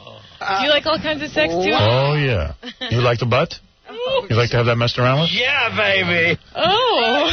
Yeah. See what I'm saying? Austin Powers is here. Yeah, baby. No, do you like that? No, you can't tag team me with Austin Powers. It's not No, but fair. Veronica, seriously, What? do you like your butt to be played with? What's that farting? It's a fart. You? See, you're distracted. You, No, do you like the butt, or is that off limits for you? My butt is a personal butt, Howard. I'm not going to discuss my butt. So in other words, you're open to that? Sure. Wow. I'm discussing my butt. And let me tell you something. I'd please you back there, too. Thank you. Look, a standing ovation. I've never received one before. Oh, boy. No, I love that. I love you. Yeah. I don't don't believe that. Didn't you get a standing ovation at the premiere of Pride? Yes, I did. You're wearing very tight pants. You're not wearing a thong? I always wear a thong, Howard. You do? Favorite kind of underwear. All right, so now your book is out finally, Veronica website, and I can ask you some things, because last time you were here for charity, you said, and you couldn't answer things, but now when your book is here, now you're ready can ask to you. open up. Huh? I'm here to open up to you, Howard. I'm here to talk about my book, Veronica website, because if I can come from Detroit and be a supermodel, anybody can do it. You grew up in Detroit. Yep. Very few supermodels from Detroit. It's very true. Growing up, were you thought of as being one of the most beautiful children around? Be honest. Yeah, I mean, I've always been treated cute. You've always been beautiful. I've always been treated cute. And you don't, and didn't people used to just sort of treat you a special way because you were so pretty? I mean, men would always treat you a certain way, and I got a lot of candy when I was little, Howard. Right. And your father was frilly dresses. And your father was very strict. Well, yeah, I mean, he had 3 girls. Right. And your other sisters are not models. No, my oldest sister's she's an oncologist. She's a cancer doctor at University of Michigan. Cancer doctor? Yeah. Interesting. Wow. What does she think of that mouse being cured of cancer? You know, I haven't talked to her since that drug went into since that news about that drug came out. But I'm sure she's happy because cancer doctor. She's got to be smart. Yeah. She's very smart. Both, and my other sister's a math and English teacher. A black woman cancer doctor. Mm-hmm. Wow. And wow. Howard, you got to get out more. Black women are doing lots of different No, come on. That's quite an accomplishment. The team that delivered those 7 babies were 2 black doctors. And believe me, those 2 black doctors should have knocked off a few of those 7 babies. Well, they done that family a favor. Want me to go along with it. Yeah. I wish I could have gotten a hold of them.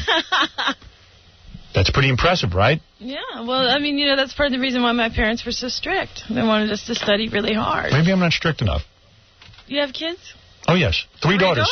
You do? Yes, I do. How old are they? Well, one is a cancer doctor. Oh, stop it. How old I have a 15-year-old. Turned 15 yesterday. She's the cancer Can you imagine I have a 15-year-old and I look like I'm 20? No, I imagine you have a 15-year-old. By the way, all my children are black. I don't know if you know that, seriously. You and Steven Spielberg? Yes. Yes, Steven Spielberg has black children. You know, there's a lot of that going around. God, I wish I was black and I was his child. Would love that. Be cool if my dad made movies. No, but yes, I have 3 daughters. I've got a 15-year-old. I have an 11-year-old, soon to be 12 tomorrow. That's right. She's almost 12. Yeah, she's almost 12. Their birthdays are very close. Yes, 2 days apart. I plan all my children that way. Well, what happened in the 4th one? The third one. I have a 5-year-old. That one keeps me young. So, you see, we have a lot in common. Yeah, you come from 3 girls, and I've made 3 girls. And I'd like to make you. Oh. I would love to have sex with you. What's that cost me? You would make me into. You'd probably make me into 3 girls. One night with you. What do you charge me? You shouldn't be asking Veronica what it's going to cost you to have sex with her. You should be asking your wife. Oh, it would cost me half my fortune. That's right. Yeah. Or, at least my agent. I mean, come on. No, if I had sex with Veronica, it would be beautiful. I know it would be good. I know I could please you. For you, anyway. This is so embarrassing. This is so Don't be embarrassed. Look at me. Look at me. Why is it embarrassing? Look at me. Embarrassing. If we made love, it would be beautiful. But wait a minute. Let me just explain something. Howard has on dark sunglasses. That's right. Everybody. So I can look down your shirt. Howard's like, look at me. Look at me. He can say anything he wants from behind those dark sunglasses. You know how pretty you are? You know how pretty your ass and your legs are? Oh, see, now he's flattering me. Okay. Oh, this is not flattering. This is disgusting. Shall we shag now or shall we shag now? Our children would be so beautiful. They'd have beautiful asses and big, huge noses. Oh, stop it. And huge hair. And huge hair. And they'd be really tall. Oh, yeah. We'd have a fun time raising those kids. Oh, my God. Could you imagine? I'd skewer you 3 times a day. Oh. I was meaning to tell you, I was looking at one of the tabloids, and there was a black couple, both brown-skinned people, who had 2 white babies. Of course. And they are the parents. Take a look at Eartha Kitt. Eartha Kitt? She's in the newspaper today with her daughter, Kit. She married a white man. Yeah, daughter's white as can be. But this is 2 black people who had a white baby. I don't care. If I could marry you, and we had children, we'd raise the kids in the nude. You and I would be naked.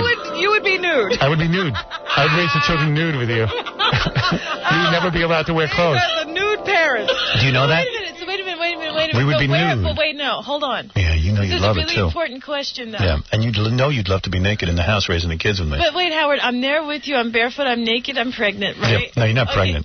We'd You've adopt. already had the children. Oh, you're adopting the children? I don't want to ruin her body. Okay, so now we've adopted the kids. Now the kids are naked. So where are the kids going to school naked? Who cares? No, the kids aren't naked. Me and you are naked. I can't wait to see you two at graduation. Yeah, we'll be nude at graduation. And let me tell you, our house, we'd have a bowl full of Viagra in every room. Oh, you need Viagra? Well, just in case. Oh, yeah. Just in case there's a problem.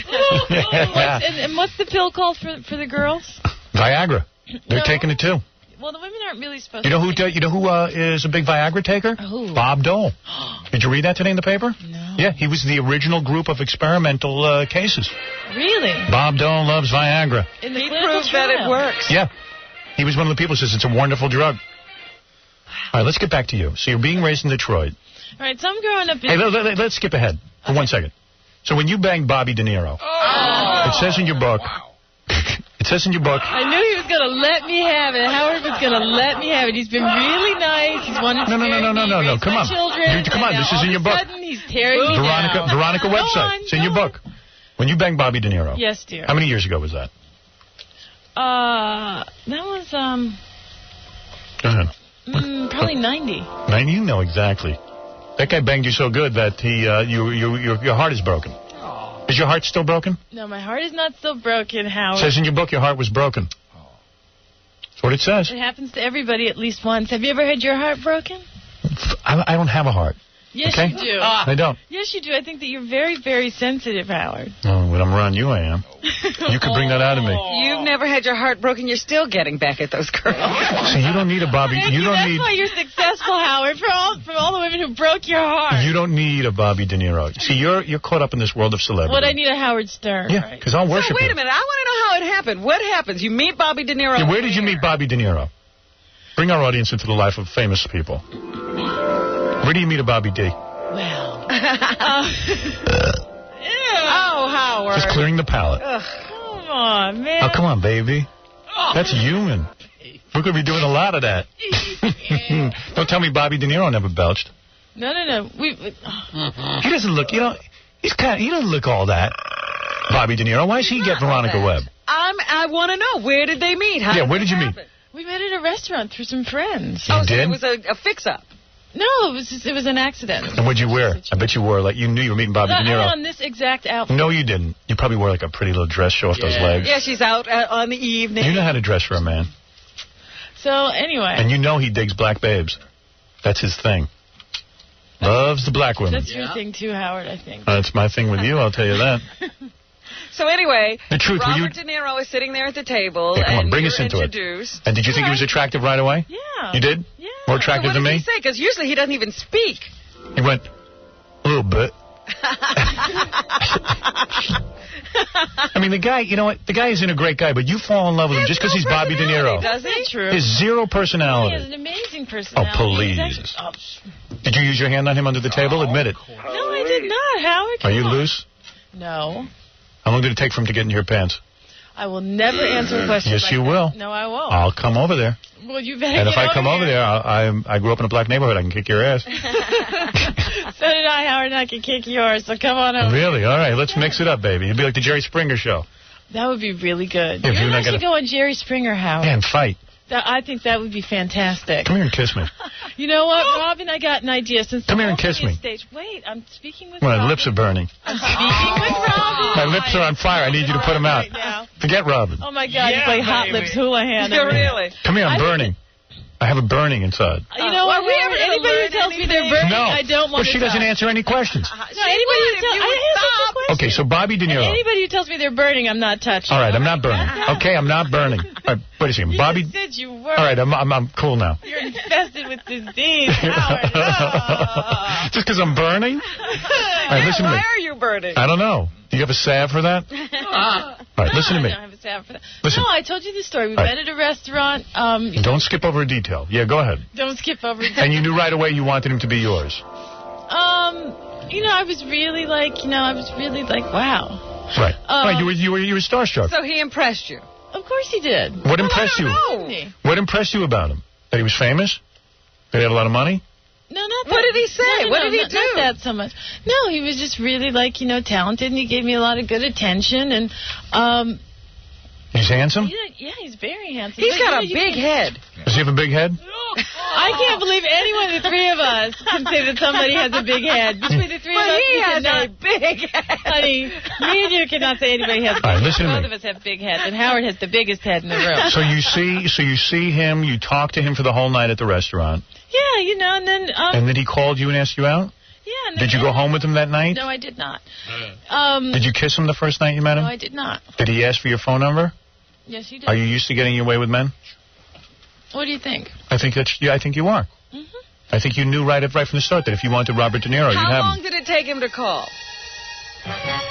Not long. He called that night after the restaurant, didn't he? Admit it. Yes, he did. He did. And you spoke on the phone for hours? Yeah, but anyway, you know, I mean... Okay, so wait. No, don't back off. You wrote a book. Backing off. I'm All not right. backing So then, off. so you meet him. He calls you that night, and then when do you go out to see him? That's not what the book is about. Well, Well, it's part of it. it's part of what the book is about. We're going to get to what the really. book's about. I'm asking you about Robert De Niro. Howard, you know that you can only get so far with me, and then I have a cutoff point. And I'm going to ask you about Spike Lee next. And I'm almost there. No, there's no cutoff. I am doing an interview. People don't say that to Barbara Walters is a cutoff point. You will cry and you will answer my questions. Can you get me some Kleenex, please? Yeah. All right. All right, listen to me. So then he calls you that listening. night. I'm just trying to figure out what it takes to get a Veronica Webb, okay? That's my angle. I want to know. I want to know where I stand in all this. Okay? You know what? I think... Okay? Wait, can I ask you one question before we No. continue? Yes. All right, go ahead. One question. How long have you been married? None of your business. 20 years. I'm sorry, Howard. You have your cutoff point? 20 years. I just told you. You said none of my business. It seems like 150 years, okay? All right, listen to me. So you're with Bobby De Niro. He dates you. Where do you go on your first date? We went to a restaurant. Everything with restaurants with you. Well, he owns a bunch of them. He's got to keep them going. Oh, yeah, that's got to impress No, a we chick. went to a little Italian restaurant. But anyway, you know, I mean... So you go to a restaurant, and do you kiss him that night? No. You did not? You did not kiss him. I'm sorry, I can't shake my head on the air. The answer is no. Did he take you to the Comac Motor Inn? Oh! Where's that? You know where it is. Don't act like you've never been there. Where's the Comac Motor Inn? It's in Comac. Where's Comac? You never went there? Oh, I'm going to be taking you She there. never leaves Manhattan. She doesn't know Comac. You don't know Comac? Robin, I go to the airport all the time. Well, you're a class girl, I'll tell you. Rusty, go ahead. Hey, Howard, Veronica's so goddamn hot, I bet you Daniel Carver even want to bang her. I bet you... He'd say no, but he would. He probably would. Daniel Carver's one of these guys from the Ku Klux Klan. Ask Jackie. Right. Here's a guy named Nick. He claims he slept with you. Yes, Nick. Hey, Howard. You slept with Veronica Webb? Yes, I did, and I got proof. All right, go ahead. Gary's a buck-toothed beaver. Oh, yeah. All right, when we come back, I want to know about the first night De Niro gave it to you. I'm not telling you. Then I want to know... Shh, just listen. Don't tell me you're not going to tell me, because you're going to. Then I want to know about Spike Lee, why you gave in to him, why you spread your legs for him. I want to know. I mean, he must come up to your You're waist. really getting rude now. I am not getting rude. You are getting I'm doing a great He interview must with come you. up to your waist. He's so Yeah. short. He's a little peanut head. Uh-oh, she's getting upset. Are you going to cry? You are going to cry. Oh, dear, she's Good. upset. Oh, stop it, Howard. Are you upset with me now? Come here, look at me. You're being rude, Howard. I am not. This is the book. You are being rude. No, I'm not. I'm not. I'm asking you about your life. Selling books. We're selling books now, baby. That's what it's all about. That's what this is all about. Selling books. You better turn on the charm. Come on, baby. You know what I'm talking about. Come on, baby. I'm just trying to sell some books. Step it up. So we can Step it up. Am I going to break you this easy? Oh, man. No. You're stronger than this. Come here. Give me a hug. Come on, baby. Baby, you know I'm just trying to make it interesting so people want to buy the book. So you never met a man like me. No, I haven't. I'm interested. You're the only Howard out there, I have to say. The new book is called Veronica Website. When we come back, we're going to hear about some things. We'll find out what the book is about. Veronica will be signing copies of her new book, Website, at the Nakiru bookstore. What is that? One of them? Was that a black bookstore? It's a black bookstore in Who Brooklyn. owns it? Spike Lee? No. I knew it. What? You knew what? Nakiru sounds like something Spike Lee would be doing. Well, he doesn't own that bookstore. All right. The Nikiro, get a sense of humor. Nikiro bookstore. Buy me one. Yeah. 76th Street, Mark's Place. This is a black bookstore? Mm-hmm. I ain't going there. Oh. I don't want to get my ass kicked. No, I'm taking Robin. Can white people go? Better they stay home. You can't go. Oh, can white people go to the book signing? If they have black features, you have a big They can? nose, you could go. Yeah. No, I have a big nose like a Jewish guy. I need a broad, flat nose. Do they sell wine at this bookstore? Oh. All right, starting at 6:30 p.m., Veronica Webb will be there signing the book. Starting at 6. 6:30, I said. Oh, 6:30. Okay. Yeah, nobody's paying attention. Where is Veronica? Veronica's under the table. You're way too sensitive, honey. Veronica was just taking a little rest. I mean, after Howardson spread your legs, that's a little far, Howard. All right, let's take that back. Thank you. That's a little far. You don't. When we come back, don't talk to me like that. I want to know if De Niro is a hot dog or a cocktail wiener. Jeez. Is he the size of a banana, a hot dog, or a cocktail frank? And you'll draw a picture of it. Okay? That's what you're going to do. When we get back. You're going to draw on the chalkboard a picture. Is he big? And now she's upset again. Are you upset again? He's not going to do all this stuff. He's just talking. Just talking. Come on, get a sense of humor. Upset, Howard, but the thing is like you have to, you have to have respect for yourself and people who you went out with, and there's just certain things Why? I'm not going to say. You won't tell me if he's hung like a hot dog wiener? You won't tell me that when we come back. No, that's wrong. All right. That's wrong, Howard. Obviously, you miss his penis. You don't talk about people who you were close with. I would. I'll talk about any of them. Well, you do. You sure I do? And miraculously. Why shouldn't you do? That's why I sell books. I was raised differently than you. Yeah, but you were raised wrong. That's what I'm trying to tell you. Oh, now I was raised wrong. Okay, now you just Parents did a horrible job. Big gun. Oh, how could you say that? Right. So horrible, Bob. All right, let's come back. All right. Hey, you know what? What? De Niro broke my baby's heart, and I don't like it. And you're my baby. Oh, now look at Howard. You're my sweet baby. You are such a pimp, Howard. You will say anything to get what you want. You're my sweet girl. Nobody's going to break my girl's heart and get away with it. Why don't you tell everyone he's hung like a cocktail, Frank? Yeah. You are so pimply, Howard. Okay, let's take a break. You can calm down. Even Wanda says you should answer all these questions. Right, Wanda? Yes, he's driving me crazy. Yeah, I mean, let's get into it. I don't want to buy the book now because I don't know anything about you or the book. Right. Come on the show, answer the questions. You'll be more interesting. Of course. Thank you so much, Wanda. Do you work for Howard? No, this is your mother on the phone. I saw your book in the bookstore. She was going to go buy the book. And I thought, she's going to be back on Howard, and she said she's going to answer the questions. You're not answering any questions. It's driving me insane. All right, well, you just try and calm down, Wanda. We'll get to it. Is De Niro bigger than Spike? Yes, I think he's taller, right? You have no sense of humor. Look at me, baby. She won't even look at you Sweetie, now. come on. Come on, you know you're my girl. You know you're my favorite. You want to take a break and you can collect your thoughts? You do? Okay. She's so silly. Going to collect a coat. Become aware of the buttocks. Tense them. Inhale and hold the breath while... This will help you relax, this tape. Keep tensing when I say to release. Tense the buttocks. All right, listen, when we come back... Let the tension in your buttocks... Veronica will reveal what it was like to grow up in Detroit. Suddenly released. Release. And if De Niro was hung like a cocktail, Frank. Oh, I'm just kidding. Wow. No big deal. So you slept with De Niro. What's the big deal? No big deal. Are we in commercial? No. I'm afraid to go to commercial. Yeah. Why are you He's afraid because I'm afraid. he's afraid what you'll do when he turns off the mic. Spiros, what is it? No, I'm not going to leave. Hello? Yeah. Hey. Yes. Am I on the air? Or? Yeah, you're on the air.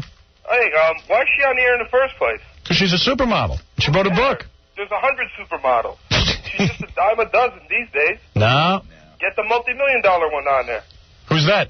Al McPherson. I'll be impressed. Oh, my God. Wow.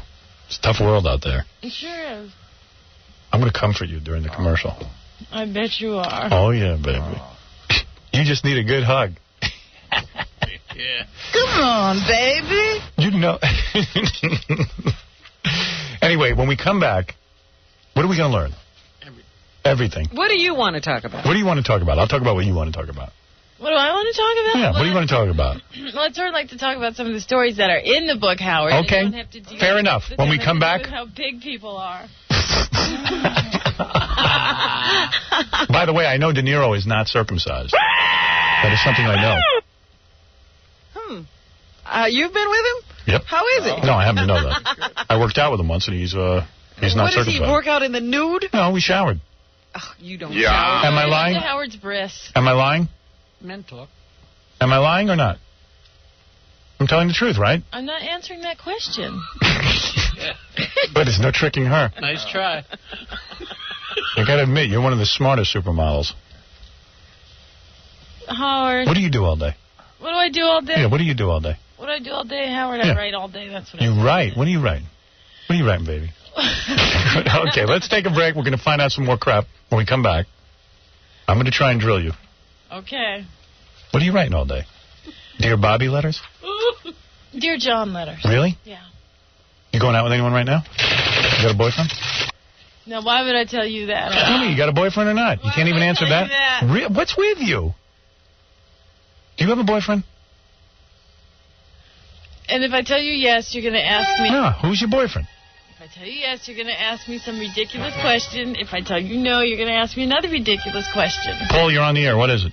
Hey, Howard. Yep. There's a Funkmaster Flex CD, and you state that, and you say... You use the S word? And you're not shy about that at all. Saying she's loose on all the other shows, but not on this one. I know. And Okay. you understand you need to sell that book for her, and we're all interested in buying it, but she needs to make the points that we need to be hearing about. Okay. There you go. I don't know what he said. All right, so you're going to a black bookstore. What are you When is that, tonight? That's tonight, Howard. And you're going to be there. What are you going to wear at the black bookstore? I'm not sure yet. Interesting that you chose a black bookstore. When a lot of your fans are white, and they'll be afraid to go to the black bookstore. Well, is this the only bookstore you're going to? No, this is not the only bookstore I'm going to, and I don't think that white people are afraid to go to a black bookstore, Howard. You might be afraid. I'm very afraid. I'm telling you. This is in Brooklyn. You're not afraid to go to Brooklyn. Oh, I certainly... When's the last time I've been in Brooklyn? Never been there. I used to go visit my aunt there. It's a tough town. I'm surprised you chose that. God, you look good. Why would you be surprised I chose that, Howard? Yeah, it's just interesting. Aren't a lot of your fans white? Yeah. I would think that they'd want to go to the, Well, I can go to a white bookstore, too. All right, when are you going to go there? I don't know. I'll tell you when I have a book signing at a white bookstore. Okay. Take it easy. That's where you want to be. Okay. Anyway, Robin, let's take a break. Are the other bookstores white bookstores? Yeah. There's some white bookstores. I've never seen a white bookstore. You know what I mean. In Brooklyn, that's a tough town. Brooklyn, there are white people who live in Brooklyn. Where's that, Bed-Stuy? No. Jeez. I'm not sure where in Brooklyn it is. Tell me when there's a signing in a mall at Great Neck. If I go to that. Like anything above exit 29? Yeah. Okay, I'm afraid. Okay, I admit it. Listen, I grew up in a black neighborhood 10 times tougher than Detroit. Don't kid yourself. I saw the movie. You're damn right. And I know that you're part black. That's right. I saw your mother tell the kid in the back of the car. She did say that. Wrecked my life. Wasn't tough enough growing up being me. Okay. Let's take a break. In this book, do you have pictures of yourself? Yeah. Ooh. Anything scantily clad? No. Why? Because I've never really done scantily clad pictures. Nothing? Except for swimsuits. Why is there no swimsuit pictures in here? Because I think that you might have the original galley. That's what I have. Yeah, so you don't have the one with pictures. Are you in a swimsuit in some of the pictures? Is there a swimsuit picture in there? I think, yes. Yeah, you're showing pictures of that fine ass of yours? Yeah. Oh, baby? All right, let's take a break. We'll come back, and I'm going to ask you some more sex questions. Yeah, baby. Great. You never got implants? No. Interesting. Why not? Don't need them. You really don't. I don't need those on you. Not for me, you don't have to You get can live without them. I can live without them, Howard. Okay. Let's see if we can't get you to answer a couple of questions when we come back, all right? Maybe you'll chill out a little. Give her something to drink. Oh, boy. What do you like to drink? I could really use a cup of tea. Tea? Tea won't make her talk. No, tea ain't going to do it. Tea and tequila. No, me see what I got over in the cocktail area of the set. Hold on a second. Oh, there's tons over there. What's it? Jackie, what do we got over there? That's tequila. Would you like a little shot of tequila, honey? No, I would not. More tequila. What else? What else you got over there? I think that might be Jaeger. Is that Jaeger? You like Jägermeister? Oh. Oh. Oh, you're some fun. That's Scotch. Johnny Walker. No wonder De Niro had to break up with you. You don't even drink. Do you like you like Johnny Walker Red? That's A little ice? No, I'd love a cup of tea. Tea? Can't have tea. How about some white Zinfandel? Would you like some of that? Okay. Let's take a break. We'll be back with Veronica Webb. I'm going to ask her about a book. I think Green Day's, you know Green Day? Yeah. They're going to come in and sing a little acoustic thing. Oh, they are? Yeah, this song. Could be nice. You'll probably end up dating Billy Joe from Green Day. My luck. Another turning point for Ever date a rock star? No. No? Just movie guys? Yep. Why did De Niro break your heart? I don't understand. Why? Because you wanted him and he didn't want you? Yeah, and everybody has an ego, and I think that, this was the first time I was really in love with somebody. And he spurned your love? Yeah. Do you think you were annoying to him? Or he just tires of a broad because he can get some money? It's hard to say. Tell me. Let's talk, guys. What? Let's talk about it. He wants to have a man-to-man talk. Oh, Yeah. I see. Robin. Why do you think De Niro broke? I mean, I can't imagine breaking up It with was you. probably all those reasons. Of course you can, Howard. I'm sure you've already imagined, throwing me on the sink, marrying me, making me have your kids, moving in with me, beating me up, throwing me out, and divorcing me. No. I'm sure you've gone through the whole scenario in your head already. What are you, a lesbian? Oh, no. No, Are you gay or something, the way you're talking about men? okay. You think all men are evil? No, You don't think there's some men who can be loving and caring to you? And give you the needs that you have? There are. Give you the needs that you have. Yeah, fill the needs that you have? Men give me my needs. I've been made needy by men. You know what it is? I'm going to tell you your whole life story. You grew up in Detroit. You have a lot of needs. You have a lot of emotional things that have never been met for you.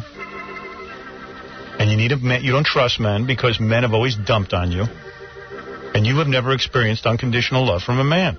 From a mature man. A man who knows how to love you.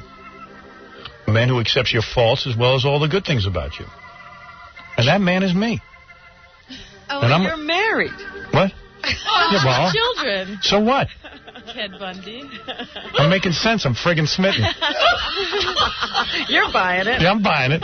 No, I know what you think about men. But you want to know something, honey? You haven't been with me yet. Now, let me tell you something. When you're the man who's sensitive and doting, and he's filling your needs, that could be the most wonderful relationship you'll ever have. I'm no Spike Lee. Just looking to get into your little pants. You understand? I hear you. You say in your book Spike Lee pressured you, right?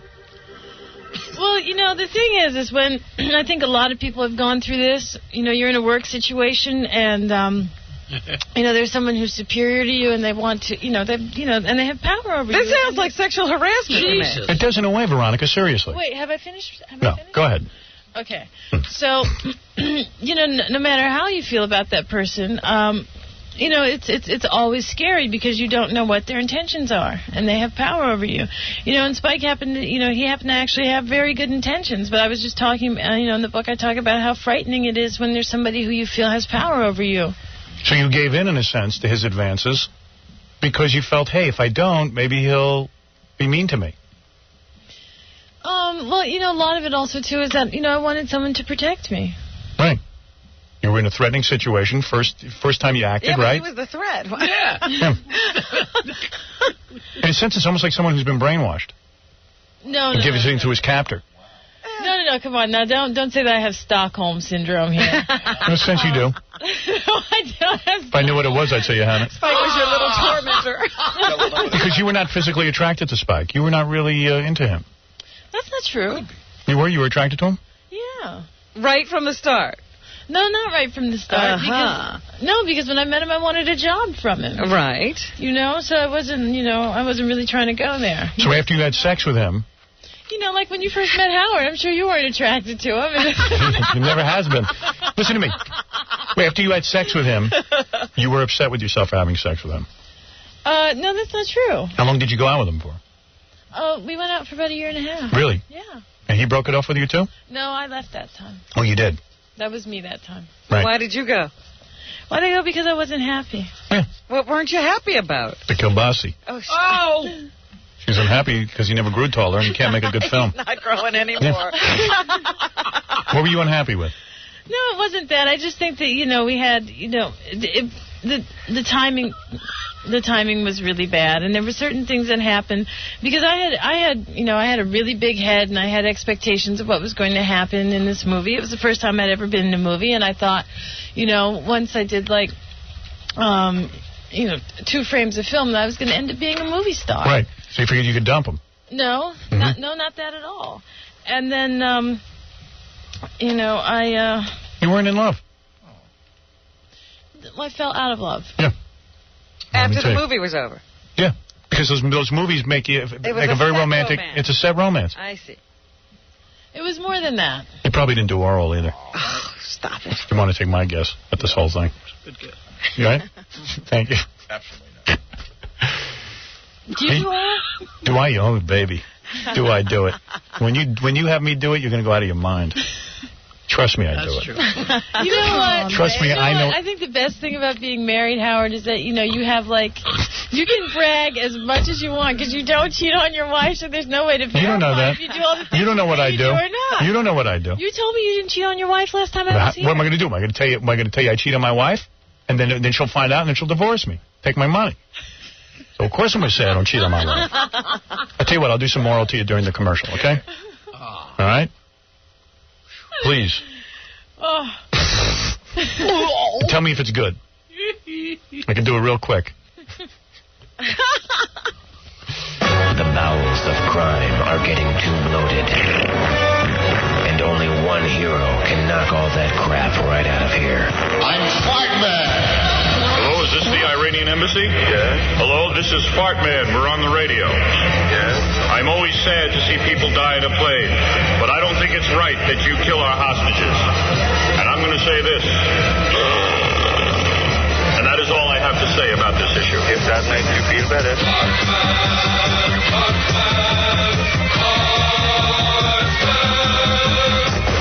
Get ready for the return of Fartman. Coming soon on the Howard Stern Radio Network.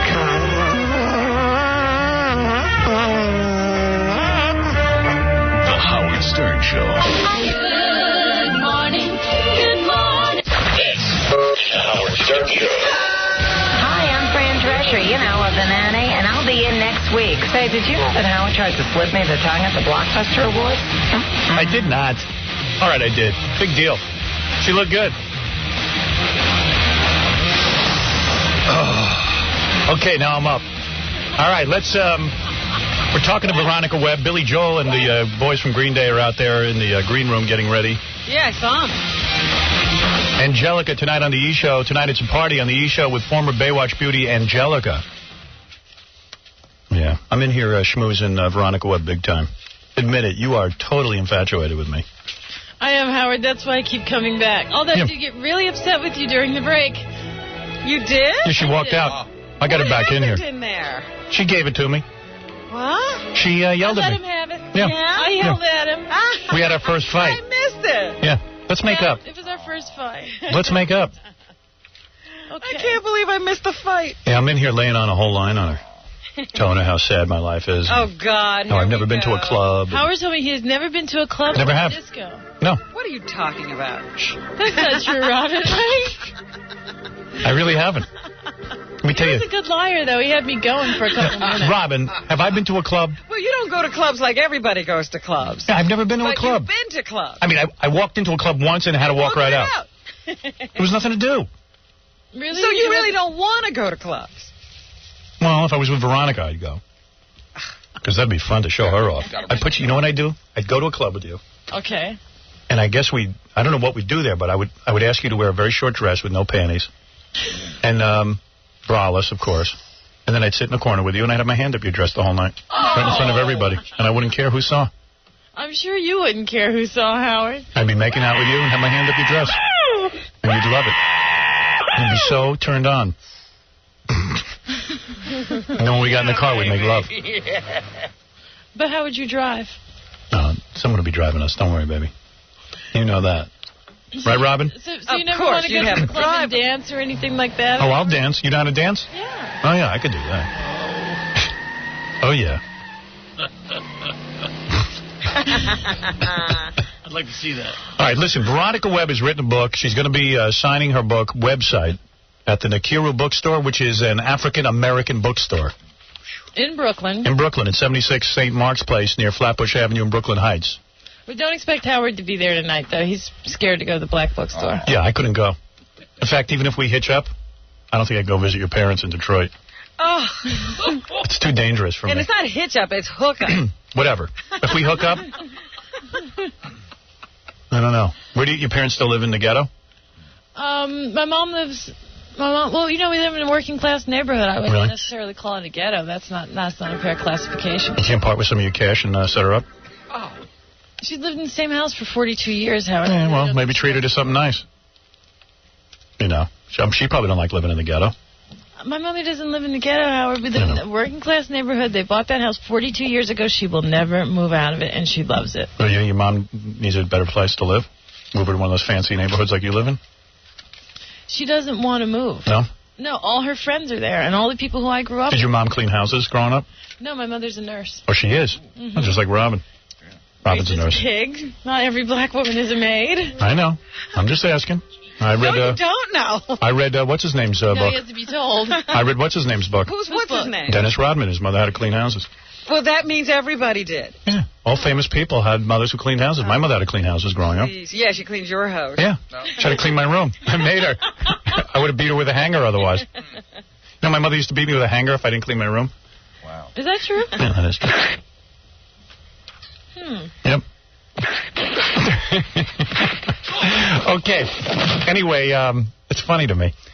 Okay, so here's the point. Right. You grew up. You grew up and you defeated the odds. You became a supermodel. How much money do you make being a supermodel? Like, how much can you make being, going out and shooting for the day? It depends. You can make anywhere when you're starting out. You make, like, the least you can make if you're working for a magazine like Vogue or something is $250 a day. Yeah. What do you get? The most you can make on a great advertising job or something is like $150,000 a day. Wow. You've made $150,000 a day? Jesus. Wow. So that's the most you made for a day, $150,000? Yeah. Yep. Jesus Christ. Now you're really in love. Yeah.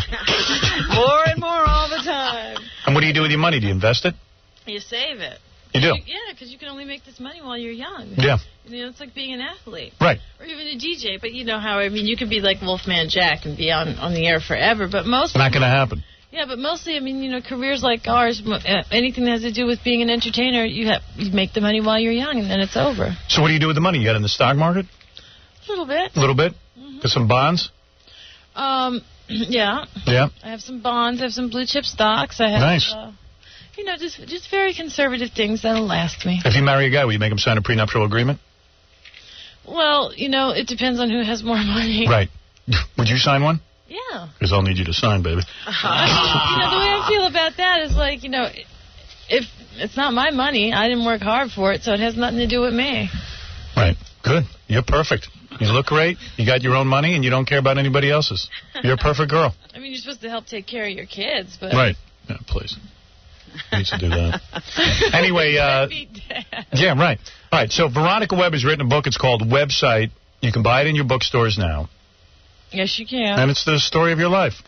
Well, it's a mini memoir, and if I can come from Detroit and be a supermodel, anybody can do it. No way. Yeah. You gotta have the luck of looking like the looks, the whole thing. But there's some girls in Detroit. You know what's sad about that? There's some girls in Detroit right now. They are leaving and coming here. Well, they look like gargoyles, and they have no idea. You know what, Robin? Every day, and in 13 years I've been in the business, I see people who are much better looking than me all the time. Oh, please. You don't see people you're not who are much looking. better looking. Where are they better looking? You don't see that. Please, There's go look in the mirror. like that. You are a piece of little ass that I would like to have. You might see people who look like you who are equal, but you don't see better looking. You have no idea where I put my tongue on you, and I wouldn't do that to many women. I wouldn't do that to many women. That's a compliment. I just hit Howard with the spitball. Oh, come on. All right, listen. I got Green Day out there waiting. You're just a very sweet person who doesn't know how good she looks. Yeah. Yeah. want to? Be here, even though like Howard upsets me. You want to hug me goodbye? Yeah, I do want to hug you. You do, right? Goodbye, Howard. I hug you goodbye every time. You do? All right, come over here. Come on, let's hug goodbye, because I feel a little weird about this. Come over here. Why do you feel weird about this? Because I don't know.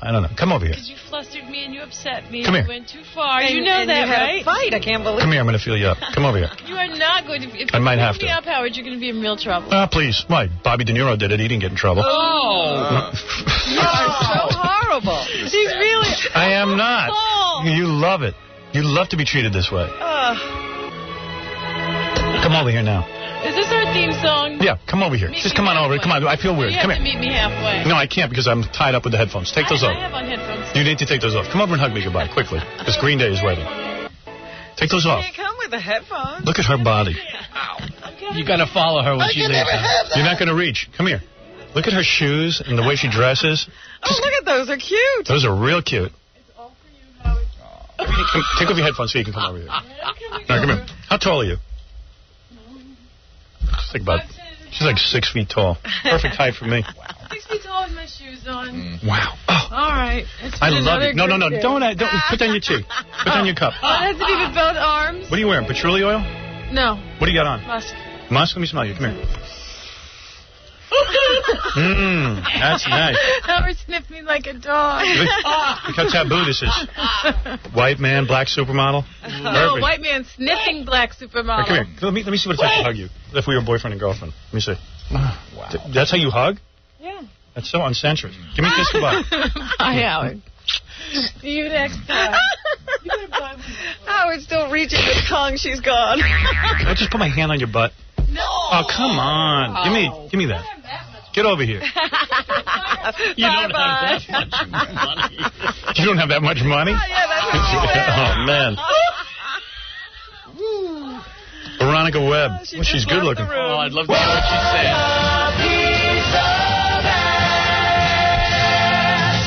All right, these guys, they're among the best in today's music. Green Day. I saw them at the Nassau Coliseum a couple of years ago. It was one of the best shows I ever saw. These guys are just too good. I asked them to perform Good Riddance, Time of Your Life, because I thought it was a Good Friday kind of song. Sure. Their CD is Nimrod, of course. And Billy's here, Billy Joe, Mike Dirnt, and Trey Cool. Trey. Ah, there you go. Come on in, boys. Over there. Trey Cool. All right, look at that. Power trio. See, these guys got tons of tattoos. I got to get some more tattoos. You know what? It's very funny because I was just thinking, you better be in rock and roll if you're going to do this to yourself. Yeah, if I'm going to what? If you're going to do what they do with their tattoos, they just slap them all over the place. You better be in rock and roll. See, I put too much thought into the placement of my tattoos. They just put them anywhere. Yeah. I'm like busy placing them. And you guys got tattoos on your hands? I'm going to get a tattoo of myself. I got a couple. Let me see what you got. I've got a heart on my black heart in my middle finger, and I got a little cholo star cross right. Yeah, I got this thing on my pinky, but I don't know. What is that? I don't know. He doesn't know what it is. I don't know what it is. Schmegma. The Schmega.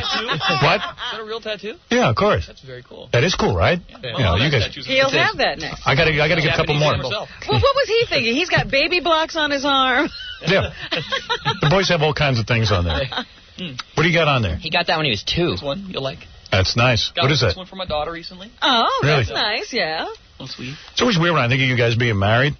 And having kids. Yeah, I mean, because it doesn't fit the image, you know what I mean? Yeah. Goes against the image. We're a bunch of losers. Yeah, baby. I always figured you guys would be banging tons of chicks and stuff, you know? Like sort of that whole... Do that whole rock star thing. Yeah. That thing over there looks a little too real. Yeah, well, I've had that. That's you. Yeah. No, because when I saw you backstage when you did your concert, and these guys seriously have I don't know if it's a ritual all the time or I was just seeing something new. That? Yeah.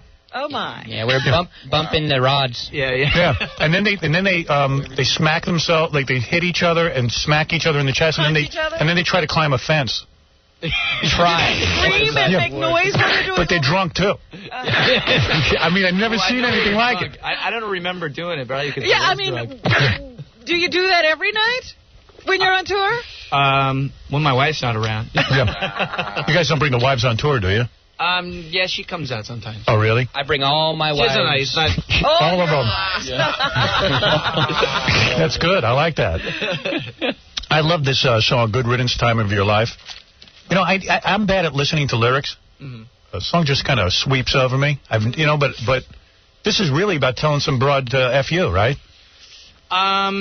In the most level-headed possible way of doing it, but it's pretty bitter. It is bitter, right? Yeah. Yeah, that's what I like about your Where music. does this come from? It's quick and it's angry. Yeah. Yeah, I mean, I like that. I admire that. Oh, thanks. If I could play music, that's what I would do. I would tell everyone to F off. Well, you don't play music, you do it anyway. I do it every day for a living. The last time you guys had a band called The Losers. Yeah, we got that band. I couldn't remember if it was like the morons or the retards. No, we used to be known... I don't mean that bad or anything. We were formerly the retards. The Losers. Yeah, I mean, we've changed our name. We're like Prince. We change our name all the time. The band formerly known as the retards. I was talking to some guy the other day about Prince, and I said, I think Prince is a musical genius. I do. You guys agree? I agree with that. But I said, how did he get everyone to buy into calling him the artist? I mean, He just did. that is amazing. That's cool. I wouldn't call him the artist just on principle. If you go around telling people that you're something, eventually they'll just believe it. It's true. Like everybody calls Michael Jackson when he first said, "Oh, I'm the king of pop." And now they call him. Everybody thought he was an idiot, but now everybody calls him the king of pop. I can't believe you the king of pop. I can't believe you're bringing that up because when he said that he was going to be the king of pop, we were laughing about it on the air. Now, this was like 10 years ago. So I said to Robin on the air, we were all talking, me, Jackie, Fred, Robin. We're all talking. I said, you know what? If I start calling myself king of all media, like at first they'll goof on me, but if we keep saying it over and over again, they'll start printing it. And now every article about me, they call me the king of all media. Yeah, that's great. And it was a goof. Yeah. I mean, all the people that called Elvis the king of rock and roll, like no one believed it at first. He was so not the king of rock and roll. Yeah. But I don't think Elvis started it. That was the cool thing about Elvis. Elvis sucked. They just started calling him that. I mean, seriously? I mean, did you like any Elvis songs? He didn't even write them. Well, I liked the ones that he covered when he was a young guy. Yeah, he ripped them off a black guy. Yeah. But he had a way of delivering a song. You have to give him that. Yeah, he shook his ass. Yeah, exactly. Right. Put his ass in your face. And I don't want some guy's ass in my face. I'm sorry, all right? I'm not a homophobe. But we masturbate before we go on. That I like. He what? What does that make you? King of rock and roll was not he was king of food if he was anything. Well, that was later. Yeah. I mean, I'm serious. Absolutely. And all these hillbillies are saying that he's the king of rock and roll. I'm not going to agree with a bunch of hillbillies. Wait a minute. It's not hard to be the king of the hillbillies. Yeah. They will elect anybody king. Yeah. Of course he was king. I mean, it's like being king of the dickweeds. Right. Yeah. I mean, which is me. You know what? In fact, I just read, this was really funny to me. I meant to bring this up. At Graceland, they are now opening the room where Vernon and Gladys slept. Yeah, that's Elvis's parents. That's right. That wasn't on the tour. Do you know? They are just adding that to the tour. See, now we got to go back. Did you guys ever go to Graceland? Yeah, we went a long time ago. Was it a goof? The other day, actually. We were on the Lisa Marie. Oh, were you? You know Lisa? Lisa Marie, You know that Lisa Marie sold her house so she could be closer to Scientology? How stupid is she? And you guys aren't Scientologists, are you? No, I hope please. That's all I ever do. I mean, you got to be pretty damn stupid to buy into that. L. Ron Hubbard is God? Come on. I mean, come on. The guy wrote bad science fiction. When are you going to start your own religion? I could do it. You should. I got a couple of people that would follow me into the desert. Yeah. I'm telling you. I could get them all to kill themselves, too. Make them believe they were going on a space. Howard Stern and the Kool-Aid Kids. Yeah, it'd be kind of cool. Yeah. You guys could do the same thing. There are a lot of people who follow you. Go to South America, have Sterntown. Yeah. What's the weirdest thing you ever did with your fans? Did you guys ever get to enjoy some of your groupies and stuff? Do you ever get to bang them, or you got married too young? I've been married for 4 years. And you're really faithful, huh? Yeah. Really? Yeah. I don't believe that. I really don't. I don't want to believe it. I slept with a bunch of little boys once. Did you really? Nice. How is that? Any good? It was all right. I'm not into that, but I too young. guess it's time to try. He's calling himself the king of pop. Right. Any truth to that? All right, anyway, listen. So what are you guys going to do while Billy plays the guitar and sings? They're going to do the strings. We could do some ballet, or we could. We're gonna drink. We could play with all these really cool toys of you in here. Yeah, they're very cool. You guys going to be performing anywhere? Goodness. You guys oops. What? You can't say that. I don't even know what he said. I heard it, and it was pretty clear. Okay. What was it? Are we playing in Buffalo in a couple days? Buffalo, we're on a Buffalo. I know that song. No, are you playing a gig there? Oh, Buffalo. That's right. You coming around to somewhere near here soon? Because I swear I got to go see you. You've never seen Green Day in concert, Not have you? in concert, except at Woodstock. Yeah. Asbury Park. Infamous They didn't last very long. Did you guys like doing Woodstock? I got like 5 teeth knocked out by some overzealous security guard. You're kidding me? Yeah. No one over here. All right, you were at Woodstock. We got Wait. delay here, right? Yeah. You were at Woodstock, and some guard said something to you. Well, no, I took off my bass because I was covered in mud. Right. And so one guy tries to grab me, and Billy's still playing, Trey's still playing, and I proceed to escape one person, and I turn around, and this like 250-pound just gargantua just tackles me. He was a moose. And I landed on a monitor and broke out some teeth and chipped up my elbow and stuff. Ooh. Kind of oogla. Yuck. Oh, man. What's Anyway, that all folks, about? Whenever you go to Woodstock, I suggest you bring some shin guards and a gun, elbow pad, And a gun. possibly an AK-47. Wow. Okay, anyway, so Good Riddance, Time of Your Life. Who's this written to? Oh, a girl that moved away to Ecuador. I like that you can get your anger out through music. Man. I have so many women who rejected me in my life. I would have so many songs. Not one song came out of it. Did you get, before you were famous, you got rejected a lot? Yeah, it happened on a regular basis. But, Yeah. I don't know. I don't want to whine. And you channeled it through singing. Yeah. Yeah, I had to spit on them. It was really bad. Yeah, it was really bad. I had to hit him with a stick. All right, so here it is. Here's Belly. The rest of the boys will enjoy as I do. And this is called Good Riddance, Time of Your Life, of course, from the CD Nimrod. All right. All right, let's try this.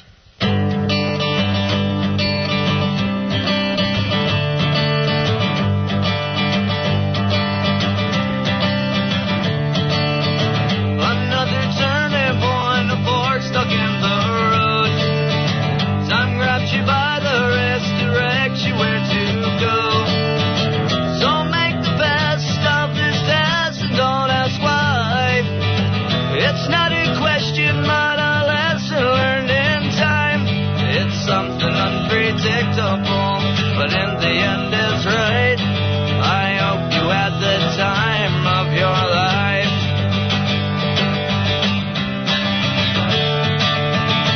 So take the photographs and still frames in your mind. Hang it on a shelf in good health and good time. Tattoos of memories and dead skin on trial. All the while, it's something unpredictable, but in the end it's right. I hope you had the time of your life.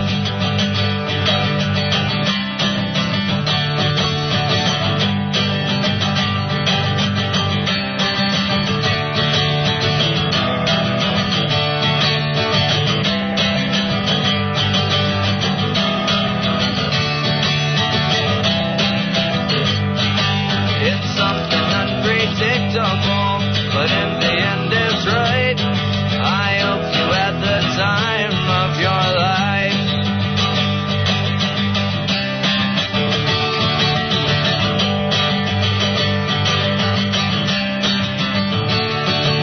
It's something unpredictable, but in the end it's right. I hope you had the time of your life.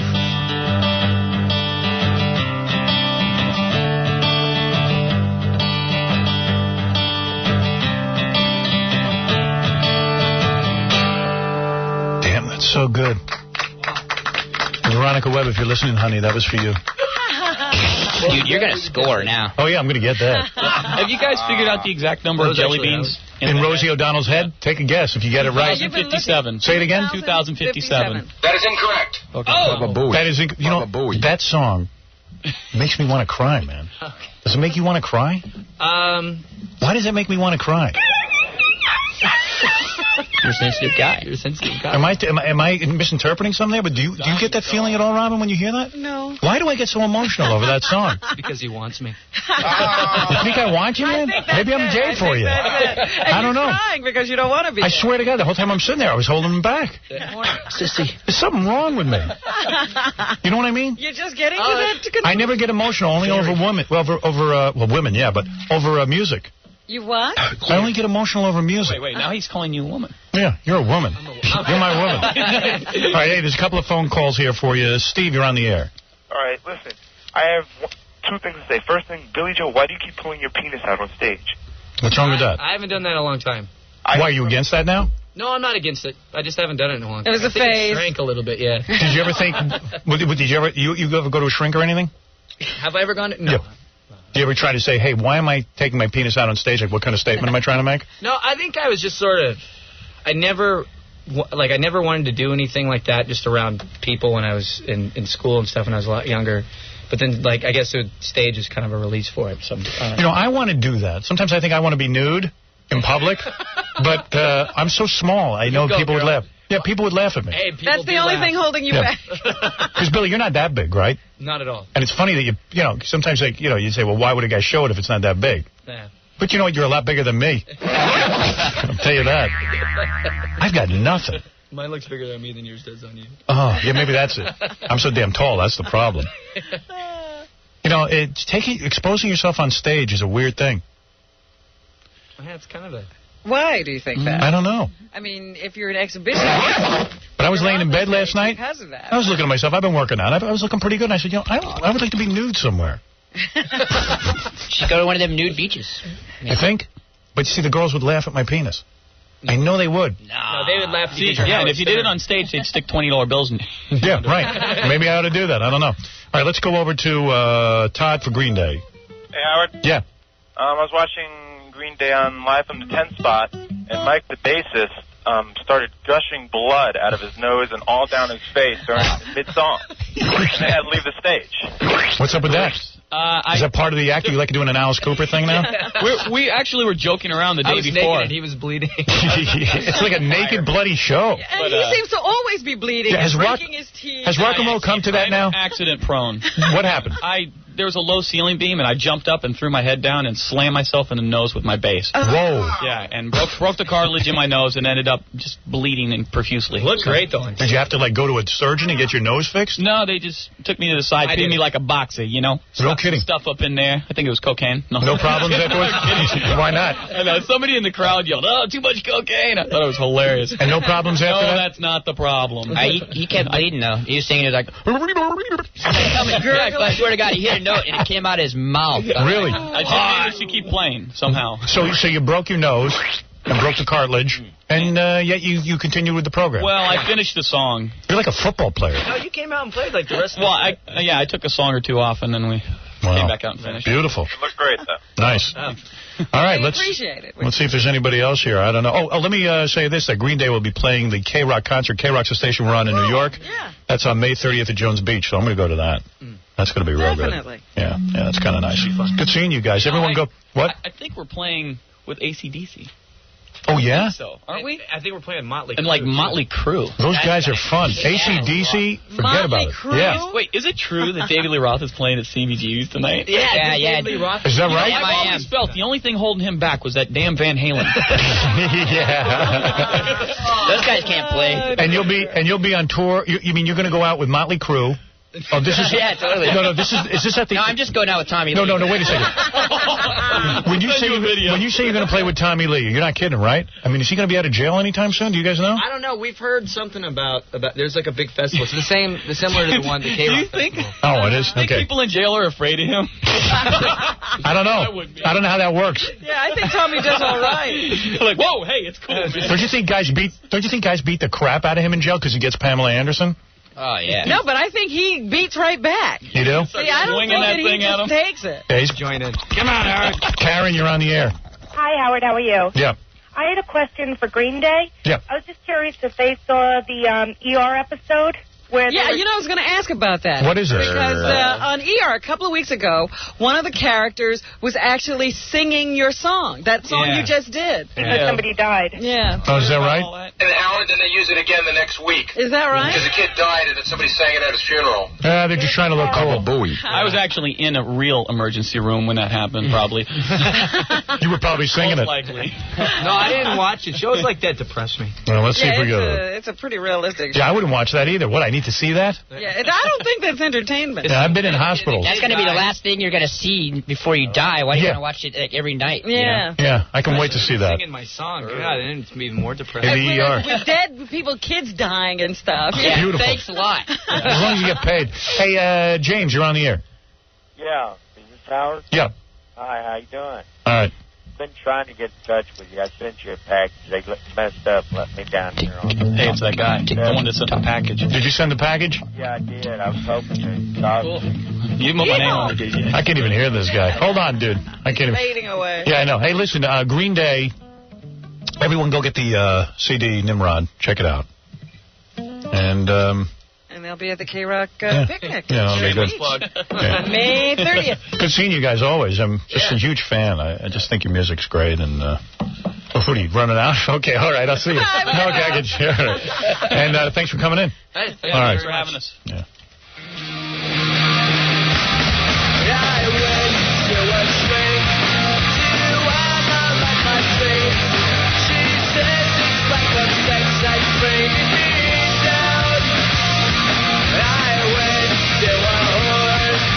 And now, a little religious message on the Howard Stern Show. You may mess around and waste your life with drugs and with alcohol, and you may waste your life in an identity crisis. Talking about you a male in a female body. Or a female trapped in a male body. God didn't trap you in nothing. He made you what he wants you to be. All you need to do is get your head straight. And if your physical anatomy is that of a man, be the best man that you can. If your anatomy is that of a woman, be the best woman that you can. I don't care what you're going through. God has his eye on you. I don't know what he said, but he said it nice. You're listening to the world's blackest black man, Howard Stern. You're listening to the biggest media hero in the universe. It's time for radio's greatest actor. This is the Howard Stern Show. Kevin, you're on the air. Hey, dickhead. What? Just want to let you know your show sucks. That's the first thing. Second, you need to liven it up. My neighbors are catching gray hairs here in Orlando trying to explain why you're so stupid. That's Joe and Larry Frazier, by the way. Yeah. Second thing. Robin, I'd do you if you cut the Jew boy here loose.